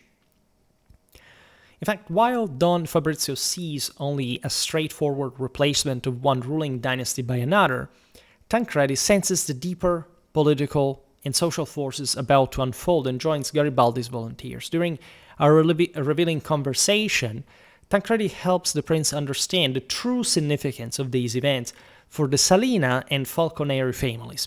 He explains that if they want everything again to stay exactly as it is, then everything must change. A line that has become known as the Di Lampedusa strategy, so of political opportunism, right? To essentially mask yourself as something that you're not, just to get that place, and then to abuse, essentially, keep on exploiting that without much thinking of the broader system, but your own income. In the exchange, Tancredi announces his departure, saying he is leaving within the hour to say goodbye. And that's when the prince anxiously asks if it is a duel, which did happen at the time. Tancredi replies instead, because this were, as you know, think about, I don't know, even Barry Lyndon, like the kind of scenario which you have to to flee, right, or to go to maybe never come back, Tancredi replies that it is a great duel against, quote, Franceschello Dioguardi, that was Francis II of Bourbon. It was the heir of Ferdinand II. And so this relatively irresolute, right, young figure that found himself in the eye of the storm with, his kingdom falling to pieces, but that sort of stood his ground, at least for the bare minimum he had to do against the Italian army and for the honor of his kingdom. Tancredi is heading into the mountains at this place called Ficuzza and urges his uncle not to tell anyone, especially not Paolo. That was the younger nephew, because great changes are coming and he refuses to remain at home. There is this contrast, in fact, between this younger kid that criticizes, in a reactionary way, Tancred, also because he's jealous of him, because, Tancred is the Chad of the story. In the movie, it's notoriously played by Alain Delon, and he's meant to, again, represent this unprejudiced, actually principled, but shrewd and, again, opportunistic figure that seizes the opportunity, right? And in many ways wins also the heavily made and everything. And the uncle, in fact, reproaches the kid by saying, he's doing something, you're here basically doing nothing. So it shows that conservatism borderline to simple reaction and not action or self-actualization. This is sort of very interesting also from a traditional Hermetic standpoint. However, the prince still calls Tancredi crazy for joining what he sees as a group of mafiosi and swindlers, right, insisting that Falconeri should stand with the king.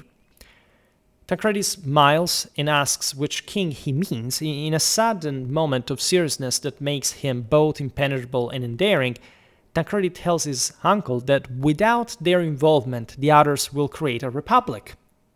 This is very interesting because it was an actual debate, at least not much at the time. There were many recipes, so to say, for the Italian unification, including the most intriguing one was Gioberti's one, and sort of confederacy with the Pope. It would have been probably very impractical. Probably what happened was the best option. But it was all because the same, as we've seen, Garibaldines were pushing for something much more radical, a republic. They didn't like the monarchy. I mean, these were people who were used now by the Savoy, but had been literally hunted down by Savoy that would have actually hanged them at some point. Now that had been pardoned because they were great sort of political figures for the same popular support that was necessary for the unification. And so it's a very complicated story, and Tancredi takes off the mask in front of his uncle and literally tells him, look, Dad, if we don't get as aristocrats among the red shirts, these guys will make a republic. And at least under the Savoy, we will be in a kingdom, right? As Italy will remain until 1946, in fact. And so at least a kingdom, right? And something that belongs to a true ancien regime will rule the land and not sort of a different sort of republican experiment. Consider that this stuff had been going on also in France instead. There were sort of more liberal governments showing what could happen to some of the most reactionary forces in Europe. So this is a very beautiful, it's one of the most beautiful passages of the novel, also the movie. It's quite central to that, of course. And that's where Tancredi repeats that if they want things to remain the same, everything must change, and asks if he has made himself clear. He then embraces his uncle with some emotion and promises to return soon carrying the tricolor flag, so the flag of the newborn Italian nation, the Italian kingdom. This pivotal dialogue, charged with affection and pragmatism, reveals Tancredi's clear-eyed realism against his uncle's initial fatalism of sort, and kind of spirits his uncle, because his uncle actually loves Tancredi. Like, he really sees that youthful vigor that he had once had. And so it sort of mitigates his pessimism about the world. And he really admires Tancredi's boldness, a sense of adventure, and sort of, again, exploit. yet, in fact, even Tancredi will later shed the red shirt for royal uniform, mastering trasformismo. So this, because of course, royal Italian uniform at that point, political shape shifting to thrive in the new order. While the prince feels humiliated instead at the thought that his safety now depends on being the uncle of that Urchin, which means little ogre. That's how they called the Piedmontese, basically. Now, what is interesting is that during the war on brigandage, many former Garibaldines had worn the red shirt went on fighting for the brigands in southern Italy. Just for telling you that, of course, these were not particularly recommendable people, let's put it in this way. And that was really a bad thing. There is no way to any morally justified brigandage in southern Italy. It was sort of a pretty despicable phenomenon, but it took literally hundreds of thousands of men to repress, and it was mostly, again, a very complicated picture. We don't have the time. In fact, I think I revealed what I prepared my next video on 19th century warfare, or at least the next one on Italian 19th century warfare, but anyhow. Unlike his uncle, Tancredi thus successfully adapts to the new times. His personal journey illustrates how the Risorgimento was ultimately betrayed, at least in part, at least according to the novel. Right? This was actually how it was made, and actually it's not that of a bad thing if you think about it. It was a way to save, exactly, the Italian nation from some more radical foundations. Naturally, so obviously in a political spectrum, it would be people who disagreed on this, because eventually, like all countries in Europe, also Italy liberalized itself, sort of democratized itself and so on. But we're talking 1860, right? Not 1900, 1940s, all right? Tancredi soon discards the Garibaldi jacket in favor of the Royal Army uniform and adopts conservative, even reactionary ideas. He was an aristocrat, right? What could it be?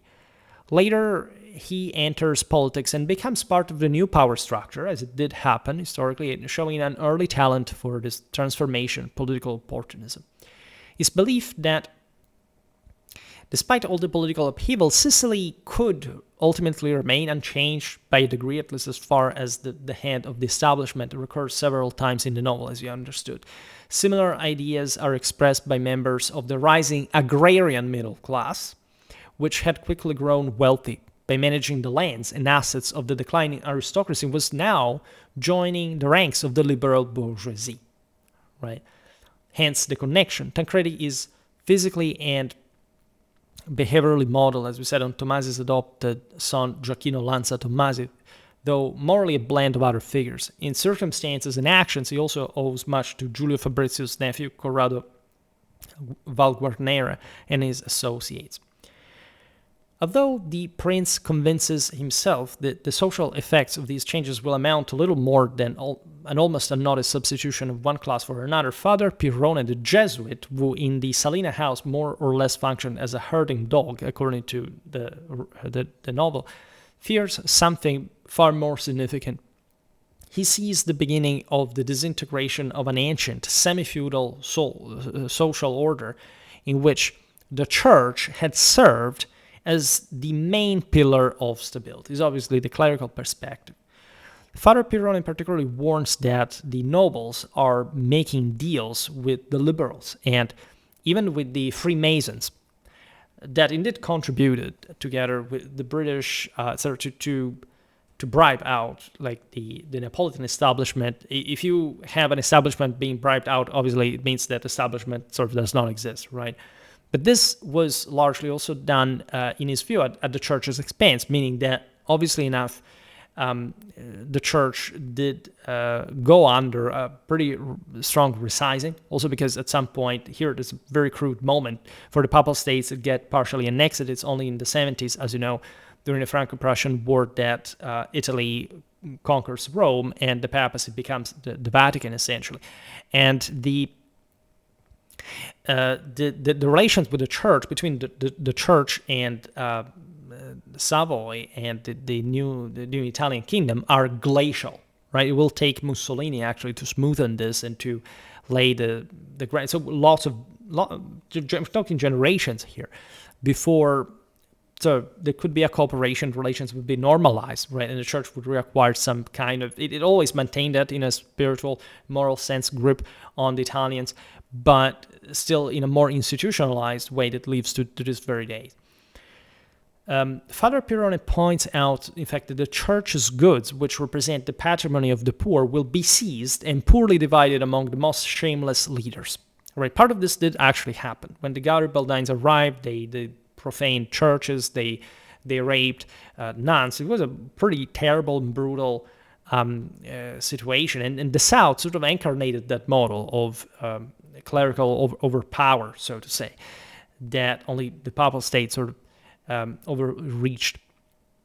When the prince stays silent in front of Father Pirone's statements, the Jesuit answers his own question by saying that the desperate crowds will first be given part of the nobles' lands. This was the big issue for which Tancredi was warning. Like, let's get into the establishment of the new regime, because without that, they will take away the land from us, right? Then the priest says that another part, and eventually all of them as falter, right? So it's a pretty grim look at this. Naturally, the clerical perspective is depicted in a more reactionary fashion, a more disastrous one that amplifies the actual collateral damage of the Italian unification.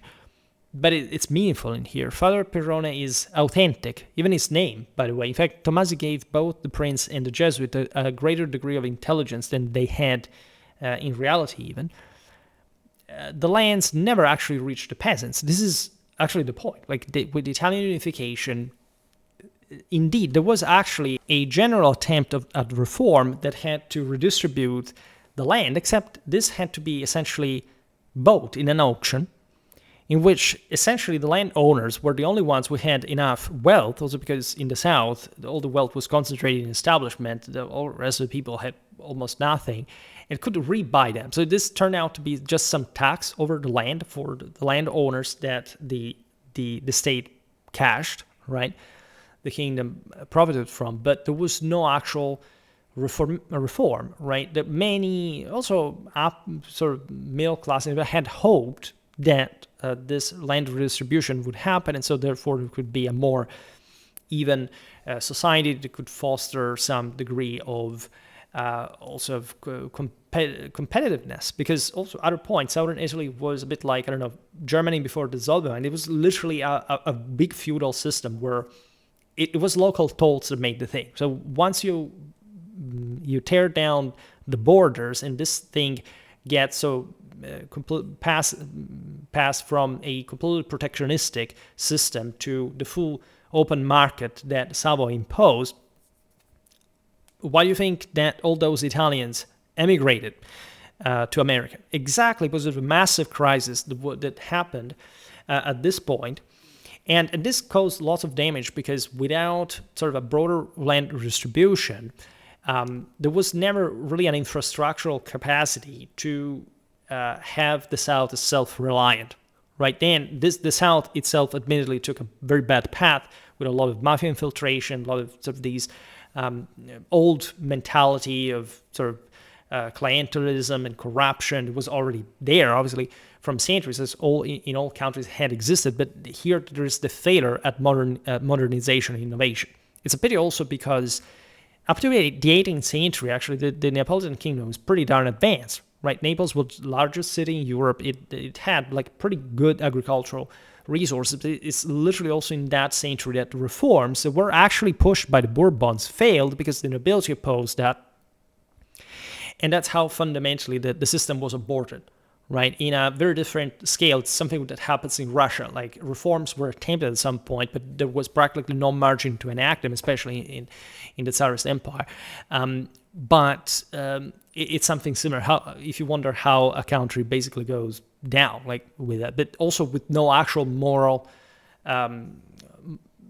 reason from the side that eventually went down as well, that kept sucking also in United Italy eventually for all the programs for Southern Italy, etc., an enormous amount of money that eventually ended up in the hands always the same people. So truly nothing ever changed in that sort of perspective. And it's still with the results that we see today, unfortunately. Now, even in the mid-20th century, around the time Tommaso di Lampedusa was writing the novel, southern Italian peasants were in fact still demanding land distribution.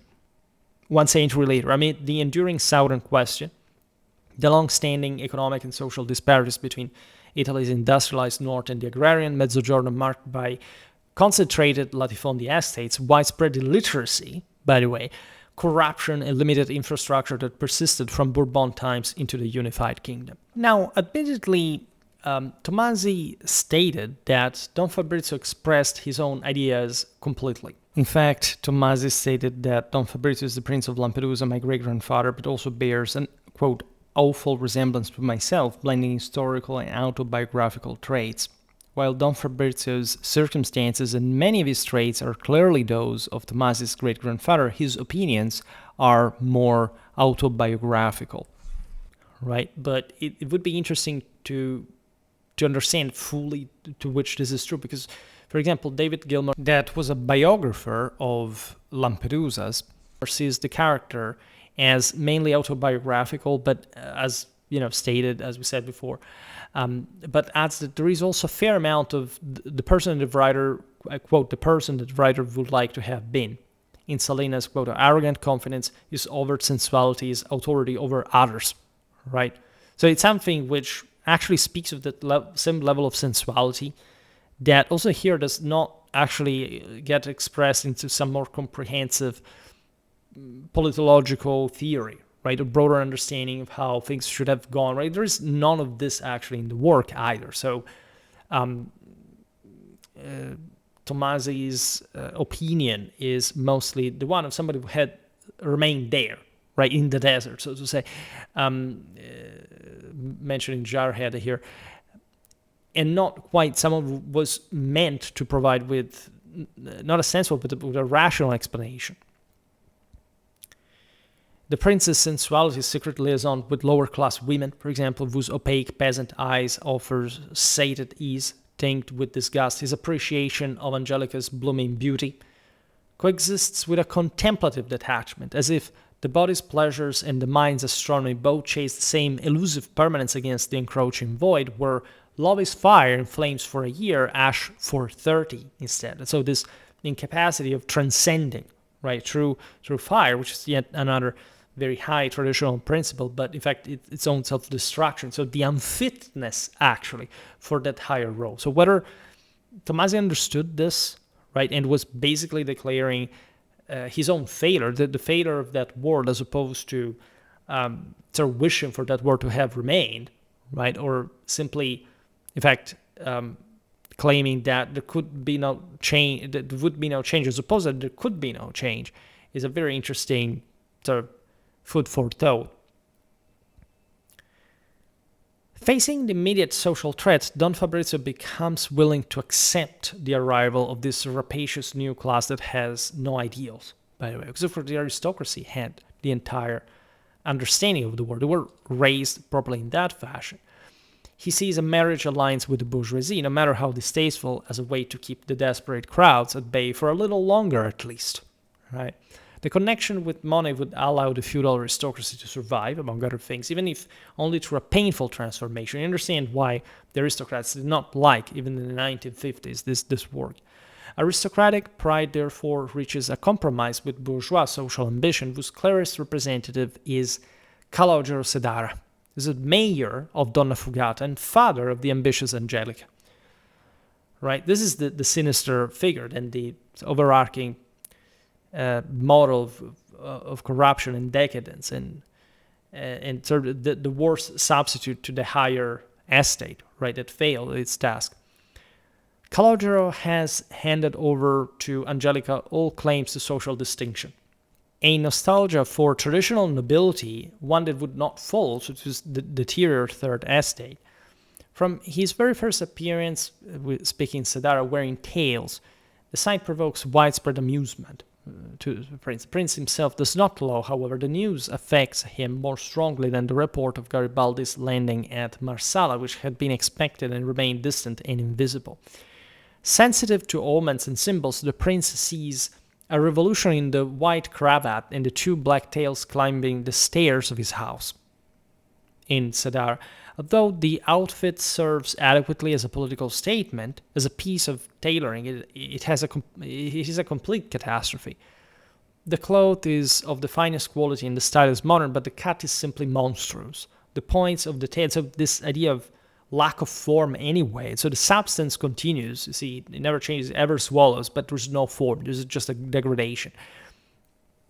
The points of the tails rise toward the sky in silent supplication, the large collar and shapeless and painful, as it is to say, the mayor's feet are shod in button boots. Beneath this crude ignorance lies a shrewd and highly ambitious man capable of building a fortune in an extremely short time. The unsuspecting Don Fabrizio learns the true origin of the mayor's sudden wealth from the old, honest, and loyal administrator of Donna Fugata. The administrator explains that 6 months earlier, the loan granted to Baron Tumino had expired, allowing Sedara to seize the land. Thanks to 1,000 ounces he had lent, Sedara now owned a property that yielded 500 a year. He had also completed highly profitable wheat sales during the confusion and famine that followed the landing of Garibaldi, and so profiting of hunger, basically. With clear rancor in his voice, the administrator notes that by his own quick calculation, Don Caloggero's income will soon match that of the prince at Donna Fugata, along with which is a lot. I mean, consider that the latifundia had literally existed since Roman times, or at least had consolidated from several hundred years at this point. So the idea that a third estater could simply run the land in this fashion, challenging the nobility in power, is something utterly insane. Like, you have to imagine it in the mindset of the era, and in the fact that this world had never really changed, that it really was based on those preconditions, not presuppositions, and this change is utterly insane and revolutionary for them. Along with growing wealth comes increasing political influence. Sedara has become the leader of the liberals in the town and surrounding villages, and is certain to be elected as a deputy to Turin itself, so the new capital of the kingdom. The administrator adds that while Sedara himself is too clever to show it openly, his daughter, who has returned from boarding school in Florence and walks around town in a puffed skirt with velvet ribbons hanging from her hat, gives herself considerable airs. The prince remains silent, thinking of the same Angelica who is coming to dinner that evening. He feels curious to see the dressed-up little shepherdess again, because he remembered her as such, by the way, and realizes that things have indeed changed for them and outside of Sicily, as you understand here, since Don Calogero is now as rich as he is in particular. Still, the prince accepts that these developments were predictable, at least, and represent the price that must be paid for general failure, the incapacity of, the impossibility of countering this particular change. Yet the prince's acceptance obviously carries undertones of disdain, mixed with reluctant admiration for Sedara's ruthless efficiency, free from the quote-unquote shackles of aristocratic decency, so to say, a pragmatism that the prince himself begins to emulate in managing his estates, even as he envies Tancredi's lust for the bride, while knowing the union is a financial necessity. This is particularly poignant because, again, it shows the limit of sensuality of the animal man, so to say, of the sensual Pelasgian that says, this youthful union and this lustful background. It's something that is dipped in this general corruption and general decadence, right? It's something lower. It doesn't respect the heavens, right? But who is the prince to judge? Because he actually sort of is not a womanizer. Again, he has all these affairs himself, even with the peasants, which is somehow maybe, I don't know, an old prerogative to an extent, but also one that does not align exactly with the idea of non-contamination between the estates, for example. Don Fabrizio's growing anxieties reach a particularly discouraging point in the recollection of the plebiscite day in Donna Fugata, when, a terrible wind laden with all the filth collected along the way swept through the town, a clear metaphor for the forces moving across Italy, right? The plebiscite is obviously for being annexed, right, to the nascent kingdom, right? And this is remembered as basically at the time being wildly rigged, right?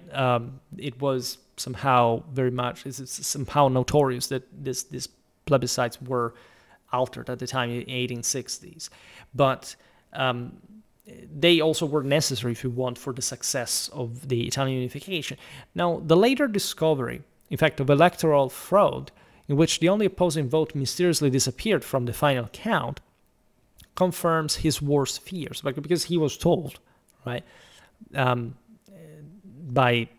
some that had voted against the annexation. This is where the attachment of the people emerges to the old order, to the idea that had always been a Bourbonic hierarchy, that these had the kings, that the royalty had been benefactors of the people, the general order, also of the ideology, the full commitment of this realm to the church, not these liberal ideas coming from the outer side. And so even though many people lived, again, pretty badly, and this in a general sense speaks also of how the system collapsed, and so how this is just a perspective of the story, but there is, of course, for those who lived under also the protective wing of the prince, a sense of security, right? That obviously these events come to crash, and on top of this, these guys voted for against the annexation out of sheer honor, right, and sense of belonging. That even the prince at this point is saying, okay, he adapts, as we'll see now, to change, attemptively so. But these people somehow do not, right? And this is an important side of a story that is not necessarily edifying. Say, if you had asked actually people at the time what they believed, they would have done it for sort of different reasons. But anyway, what should have been a first timid expression of democracy, in fact, instead takes on, in the author's eyes, the bitter taste of a wasted opportunity and becomes another element in his severe judgment of the Risorgimento. Right. This was at least also a historical fact, but of course in the 1950s still there was a lot of mythology about this, and so of course this were not wildly debated issues. So actually the novel is quite interesting because it sort of says something fairly renowned today. Now, it was known already, also historiographically, but it was not, say, part of the most publicized sort of knowledge still.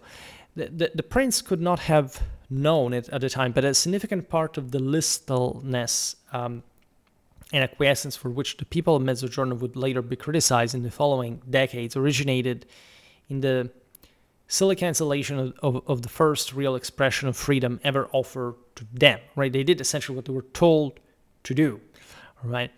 And so it was definitely part of a mentality, was habituated to sort of play along, which is not even entirely detrimental at the end of the day, but still, for more representative relevance, this was a lost chance, to make more of an opposition.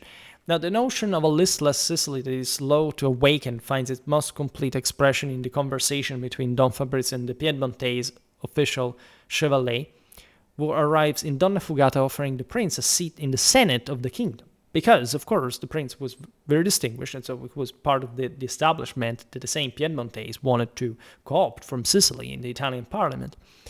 This is one of the novel's central passages as well. The prince declines the invitation to political involvement, basing his refusal on a deeply pessimistic understanding of Sicilian history as a long succession of foreign dynasties and kingdoms that have simply overlaid themselves upon an original and changing soul, a soul that remains fundamentally alien and hostile to any attempt at real change.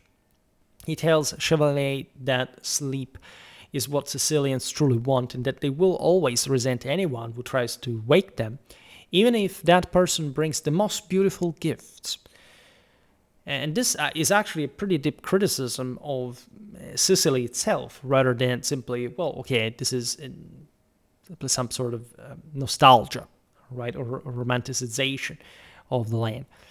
Between themselves, the prince says that he doubts that the new kingdom carries many gifts for Sicily in its baggage either, right? He asks whether Chevalier really believes he is the first to hope to bring Sicily into the flow of universal history, as a matter of fact. He wonders how many Islamic imams, knights of King Roger, Swabian scribes, Angevin barons, legists of the Catholic kings, Spanish viceroy, and the reformist officials of Charles III had entertained the same beautiful illusion, only to be forgotten.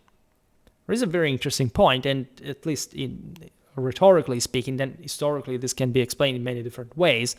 Again, check that series I made about medieval Sicily, but let's say it's obvious that here there is, in any case, the lack of a possibility of change as an idea that undermines the same traditional principle of self-actualization. And so this is more like a defeat of Sicily, as it is described than some sort of wrongdoing done on her, right, in meaning. Sicily, according to the prince, has always chosen to sleep despite the calls of all these rulers. Nowadays, even in Sicily, he says, people repeat ideas from Proudhon and a little German Jew whose name he cannot recall. This is referring to Marx, right? Because obviously, as we said before, there was a lot of socialism, of communism lingering in the sort of the more evil, frankly, straight of society. They were angry about also this whole mismanagement as well, that, however, did not have much of a sort of productive solution to, claiming that the bad state of affairs is the fault of feudalism. In other words, his own fault. So it's a beautiful recognition of the fact that he is who he is, right? And it's a beautiful traditional acknowledgement as well, meaning that, as we see in tradition, you have to reach heaven through the mold that, in this sense, is attached to you as a guardian angel, right? The Prince of Salina can't be someone who is not, right? He does what he does. It's a very interesting way of balancing this activism and determinism. He accepts that this may be so, it's all also his fault, it's greatly his fault, but notes that feudalism has existed everywhere. Remember, we're in the mid-19th century. Again, most of Europe was still fundamentally under the ancien regime. Here, essentially, the West is fully modernizing toward a liberal, democratic direction. But let's say it was something very fresh, and especially in a place like Sicily, where the barons, we know from the Middle Ages, had always run the business in the hinterland. Truly being left their space for power and abuse autonomously for the monarchies. And he also says, however, that just as feudalism has existed everywhere, so have foreign invasions. And so he criticizes the Piedmontese. The Savoyard Piedmontese are presented as naive about southern Italy, which is also partially true. Like, at least more focused on their own view of politics, of unification, but not really considering much what, in the sense that the rest of Italy had been habituated to and having to tackle, if anything, the greater problems. As we've seen, the land reform would not actually occur. And so, at least the prince describes them as full of this Piedmontese is full of plans that will never match the reality of the region, with the book's main representative of the old Bourbon regime, Don Fabrizio's brother-in-law, Malvica, as a fool, right? David Gilmour sees Tomasius criticizing the Risorgimento, quote, from both sides, from the viewpoints of both Gramsci, describing the failure of the revolutionaries to truly ally with the peasants, and the Bourbon, describing a unified Italy's substitution of even worse elements into the island's elite. So in this, it's a totalizing negativism, right? In this, you can understand how provocative the book can be as a thesis. It's not meant to be a history book, obviously enough. In this exchange, the prince's eloquence peaks. The island's, quote, violence of landscape, cruelty of climate, continual tension, and monuments built by others have forged a character conditioned by external forces and, quote, terrifying insularity, where even sensuality masks a hankering for oblivion and death, right? Typical Pelasgian nature. In Sicily, it doesn't matter whether things are done well or badly. the unforgivable sin is simply that of, quote, doing at all. This profound sense of immutability in which all historical events are ultimately rendered meaningless was criticized by yet another major Sicilian writer, Leonardo Sciascia, 1921-1989. Sciascia saw in it a vision of history in general, right? A super historical understanding, essentially, and of Sicily in particular, that offered no hope and no light. Hence the leopard, the triumphs over even the Olympian gods. That's the heavy symbolism that Lampedusa lays there, right? He argued that this built-in resistance to change ultimately absolved the Sicilian aristocracy of its historical responsibilities as well, in part. There is some apologetics, but say it's not so overly marked. It's obvious that it's a broader criticism that goes beyond, truly in a super historical way, right, toward mankind, toward this general wheel, right, samsara. According to Sciascia, in Sicily's landscape, people, and the storms of history, the island appears irredeemable.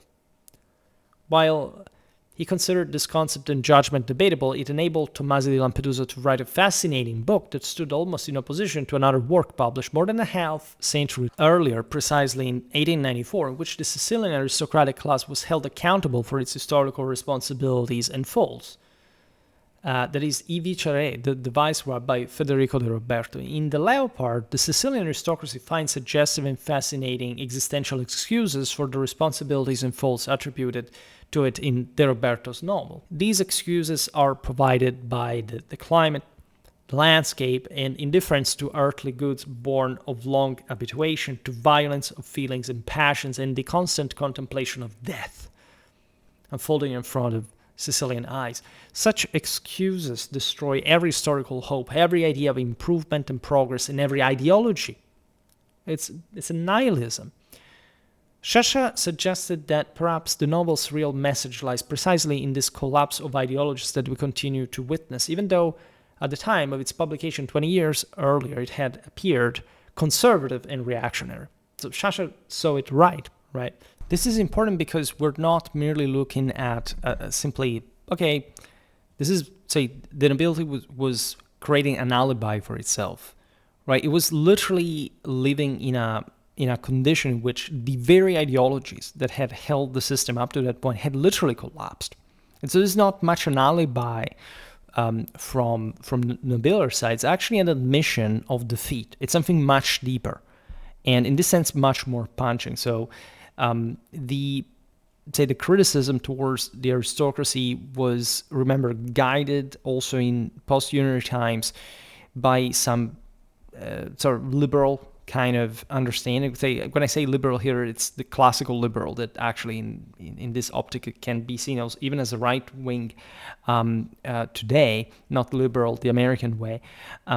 But at the same time, there is no actual alibi for the nobility here. It's like the whole novel, right? If this is a statement of Lampedusa's beliefs, actually it shows how these are just excuses, right? So the meaning of the book is definitely not, as leftists complain about, oh my God, this is just aristocratic apologetics. I mean, leftists are always going to be leftists, but this is a matter of identifying the collapse for the preconditions for any of this power to continue, given the inability of those elements that at least arise in their place within Sicily. Like here, the Piedmontese are not particularly, they're despised, but from the distance, right? They appear in the novel, as we've seen, but they are, they're sort of the least actually of the problems that are happening in an anthropological sense. What happens sociologically, culturally, is much more serious within the same Sicily, within the same system this nobleman had previously run. Very sophisticated criticism. And as the novel unfolds, exactly, and in fact, it also gradually disproves this apparent immobility and challenges Salina's initial conviction that nothing could truly change, as we've seen. in the story. In reality, everything does change, beginning with the beloved Donna Fugata, where contact with the Sedara family permanently destroys the prince's centuries-old prestige and authority. On his deathbed, while reviewing his life with bitter disappointment, Don Fabrizio is forced to admit that he was the last representative of the ancient proud lineage, the last leopard, and that history had ultimately mocked him. He compares his waning energy to an hourglass whose sand accelerates toward the end. The grain's not lost, but dispersed into something else. You see how beautiful this changes. This truly changes at the end of the day into something else. Leopards do not replicate infinitely, and other figures come into the scene. So it's a world that is finished, right? This is a deeper. If you can say, "Oh well, this thing has always gone like this," so it will always keep doing. No, it doesn't, right? It always changes in a way that you couldn't control. Otherwise, you would have not let end to begin with. You would have found another way to make it work. The prince himself had once claimed that the Salinas would always remain the Salinas, but he had been wrong as well. He was the last one. In the end, that Garibaldi, that bearded Vulcan, which is yet another powerful chthonic symbolism, had won after all, right? On his deathbed, surrounded by family, the prince considers that he will be the last true prince of the Salinas and the last leopard. His meditations on the death of his family's prestige are now fully realized as Lampedusa depicts a troubled man descending to despair over the fact that he is powerless to resist the inevitable tides of change. As Strokes sees him in a Palermo hotel in 1883, he had seen what the world had become. He envisioned a veiled young woman in a brown dress and hat seen fleetingly at a station, gently parting the weeping relatives to claim him. Lifting her veil reveals a face of modest, surpassing beauty, lovelier than when glimpsed among the stars, personifying Venus and granting the sensual astronomer his longed-for appointment beyond ephemeral life as solace where the cerebral abstractions of astronomy yield to the allure of a striking woman. This is followed by a final vision, and the death with Frau Venus that takes the prince to the afterlife is definitely not a victory here. It's actually a major defeat. It's the triumph of the, in fact, most Venusian, the most chthonic, the most Pelagian element that had finally won over also this inspiring hero. The intense debate that surrounded the novel's publication and divided the literary and cultural world of the time found an interesting point of convergence in Luchino Visconti, 1906-1976. Visconti was an openly communist director, an intellectual from a noble Milanese family, oddly enough, a background he shared with both, in fact, Giuseppe Tommasi Lampedusa and the character Fabrizio Corbera di Salini. These are the abortions, let's say, of modernity, in a sense, a self-loathing and sort of complete rejection for different reasons. Here we're not going to analyze, but just for instance. Visconti's film adaptation of The Leopard was released in 1963 and enjoyed tremendous success and is still considered, in fact, a cinematic masterpiece with its spectacular sets, grand scale, narrative rigor, epic breadth, and exceptional cast. The film won the Palme d'Or at the 1963 Cannes Film Festival and is widely regarded as one of the greatest movies ever made. Visconti felt, quote, "The book is seen through the eyes of a Sicilian prince who has no sense of the people," which is wrong as an interpretation. As a matter of fact, used the adaptation, in fact, to emphasize the popular betrayal by the Piedmontese and the continuity of elite power structures, instead of understanding the deeper symbolism of this world. The film was an Italian-French co-production starring, as we said at the beginning, Burt Lancaster, dubbed into Italian, Claudia Cardinale and Alain Delon. 20th Century Fox later cut it dramatically for US release, but the restored 185-minute version was far better received.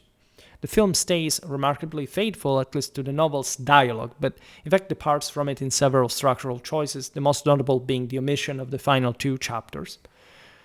These chapters describe, in fact, the prince's death and the later decline of the last members of the Salina house, his three now elderly and uselessly haughty daughters.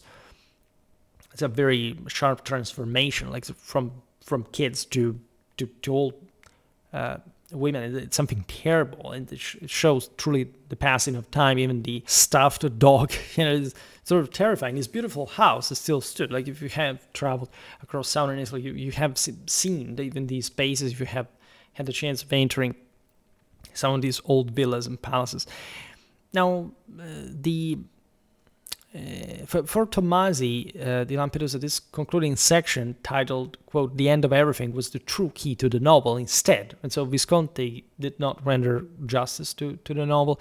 The story does not end with the protagonist's death, but with the symbolic death of his entire family line. It's very different. And so, again, choices. In the 1910 chapter, the elderly princesses, haughty, relic-obsessed, their lives reduced to pious obsessions and mummified memories, truly in a superstitious fashion, witnessed the final dispersal thus of Salina remnants as actual relics. Even the stuffed dog Benedico, that for 45 years embalmed and now a nest of spiders' webs and moths, detested by the servants, is tossed from a window. Its form briefly recomposing itself in the air like a leaping quadruped with long whiskers and right foreleg raised in imprecation before collapsing into a little heap of livid dust, granting all peace in oblivion as the glass eyes stare with humble reproach. There's something really terrible about this disintegration of life, right? Instead, Visconti chooses to remain focused on the main character, right? The prince's point of view merges completely with that of the narrating voice, and Bart Lancaster's performance gives at least the role extraordinary human depth, right? That much is true. That the movie is, again, pretty famous, pretty beautiful in its kind. And the scene in which the prince walks alone and weary through the deserted alleys of Palermo at the first light of dawn powerfully evokes, if anything, his detachment from the world and his approaching encounter with death, of course. Interestingly enough, in that scene, there is a literal reference to perennial ideology in the movie line, right? Speaking to the star, that is, in this sense, also the morning star, and obviously so Venus, etc., but understood as the something that the prince is trying to reach, a beyond that is trying to reach, that ideally would never change, right? And he seeks an encounter with. This is definitely foreshadowing his passing. So the film also greatly expands the spectacular ball sequence, which occupies much less space in the novel instead, and that's probably the most famous scene by some degree. This extended scene functions essentially as a kind of prelude to the ending, stressing the decline of an era and the inevitability of death through its sharp contrast with the lively and lavish atmosphere of the reception. In the novel, the ball at the Ponteleone Palace presents Angelica's introduction to society amid sumptuous yet funereal Rococo trappings, where the prince dances with her in an erotic waltz that momentarily revives his joy before melancholy returns, viewing the young lovers as unknowing actors in a script already containing tomb and poison. All right. For obvious reasons, they were really made of a different mold. Now, in comparison with Tomasi di Lampedusa's novel, the film emphasizes the more functional elements of the plot and adapts them to cinematic needs. For example, the engagement between Tancredi and Angelica is presented in gentler, more romantic terms thanks to Alain Delon's captivating, ambiguous charm and Claudia Cardinale's overflowing beauty. In the novel, however, the attraction between the two young people, although strongly sensual, is clearly instrumental and rests on mutual self-interest and shared cynicism.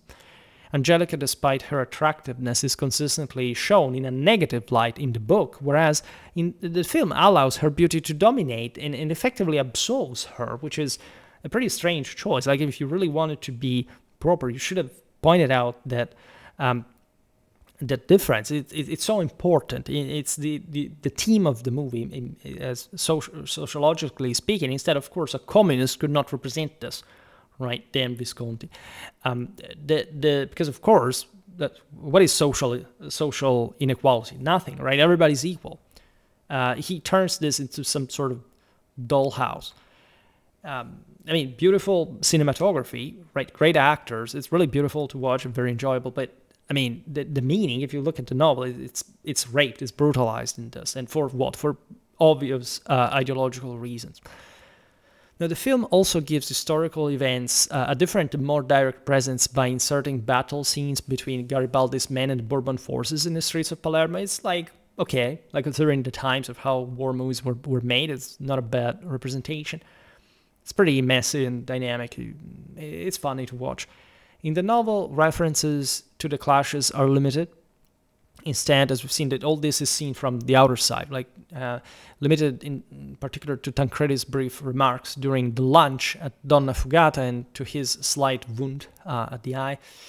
In fact, none of the major historical events in Tomasi di Lampedusa's The Leopard are ever narrated directly. They always reach the reader filtered through the character's memory or account. Even the episode in which Tancredi forces his way through the Garibaldi blockade on the journey to Donna Fugata exists only in the film version and helps portray the character in a more authoritarian and anti-democratic light, right? Which is at least relevant. The film further underlines, because of course there is a criticism that is meant to be against aristocracy, right?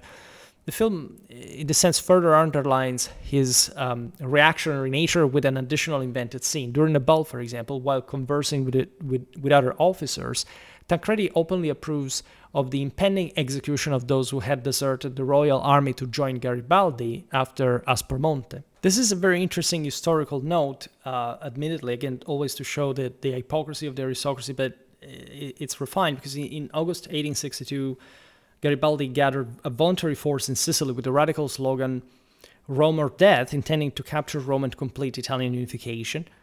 That, as you know, happened several years later. However, the newly formed Kingdom of Italy's regular army, fearing intervention from France, turned on Garibaldi's volunteer. The Battle of Aspromonte in Calabria, Royal Italian troops intercepted Garibaldi, wounded him, and rounded up his volunteers. Many of these volunteers were regular soldiers who had deserted the official army to join Garibaldi's crusade, just as Tancredi had done earlier in the history. So Tancredi was a deserting rebel once, who originally went off, in fact, to join Garibaldi when it was advantageous and romantic under the Bourbons. Yet now that the new Italian state was established and needed to crush unauthorized idealistic rebellions like the Aspromontes, Tancredi switched side completely. Right, he endorsed the brutal, at least from the side of the Italians, now against Garibaldi. He endorsed the brutal execution of men who were doing essentially what he had done years earlier, proving that he had fully integrated into the new ruling military and political hierarchy now. Is it negative? Here we don't have time, because I'm trying to finish this as quickly as possible because I have technical means, but say Tancredi is now here willing to shed the blood of former comrades in arms to protect the stability and privilege of the new regime. And this tells you how scared they were to lose power at the end of the day. So it's also in the most heroic figure here, the youthful hero, there is some level of hypocrisy and weakness at the end of the day. And say later in the carriage returning home, at least this is in the movie, right? So it's different, but it's an interesting insertion.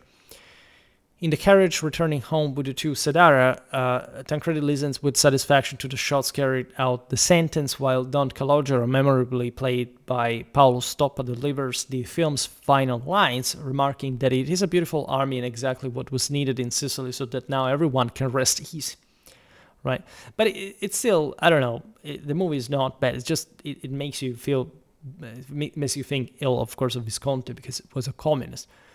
And in fact, Visconti's adaptation, while praised for its lavish beauty and emotional depth, also sparked debate about fidelity to the novel's pessimistic vision. Tomasi's widow noted that the film captured the atmosphere, but omitted the novel's final emphasis on total extinction. In particular, again, especially from in terms of photography, it's a beautiful movie. I mean, Visconti was pretty good at that job. It's just like the meaning of this readaptations are hardly ever what we would like to see if we know and like the books. Critics like Pauline Kael later hailed the restored 185-minute version as, quote, deeply satisfying, calling it a, quote, sweeping popular epic that, quote, calls up a whole culture. The film's ballroom scene, expanded to over 45 minutes, remains one of cinema's most iconic sequences, evoking both splendor and inevitable decay. Also, Godfather somehow takes that as a bit of a myth of this Sicily, this sleeping, this sort of dream, right, of summer, of Mediterranean. In 2004, a restored version further enhanced the movie's reputation, earning a perfect Metacritic score and inclusion in lists of the greatest films ever made. The 1963 US cut was heavily truncated and poorly dubbed, leading to a lukewarm reception in America. But the restored version proved a masterpiece, right?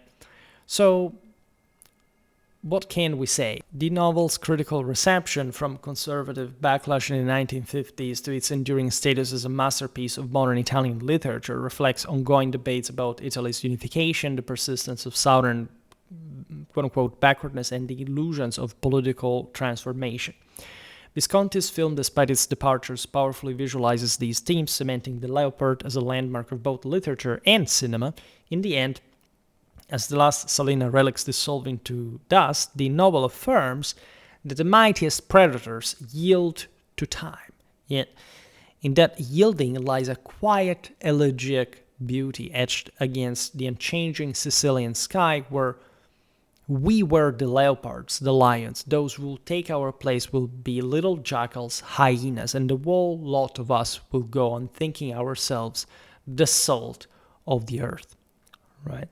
So we made lots of videos, of course, discussing these topics in a traditional lens, right? Our opinion is, of course, the one that it's always possible to reactivate divine power, and that this gradual decline of the world in the various eras is definitely stemming from the perpetuation of the same sins that we're all aware of, right? And that gradually weaken us and render every kind of degeneration somehow the next thing we have to habituate to, while perfectly recognizing how squalid and painful this is, right? So it's very difficult to resume the meaning of the Leopard. In my opinion, it's actually a spot-on book, right? Regardless of this Sicilian mentality and sort of provocation of pretty refined, especially very concrete, sort of very also cold men like Tommaso di Lampedusa, that looks alive truly in this sort of inherently decadent sense.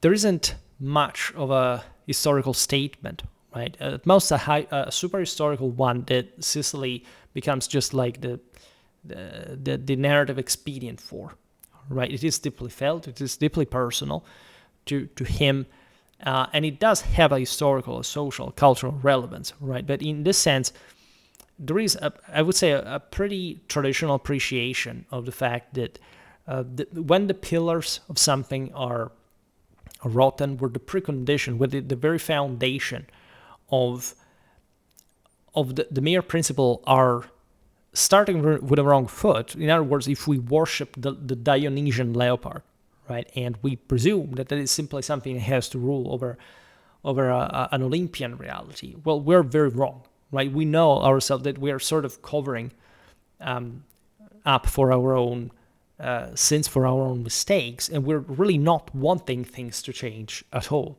So it is true there are people that can come to profit off of this, that will seize, but these will not do better. This will be the vehicles at some point of some regeneration if they succeed, right? But this must primarily start with us, and it must start with the awareness that there is a traditional hierarchical order where we can find an answer in, right? And that the further change is unknown. We never know where it providentially leads, right?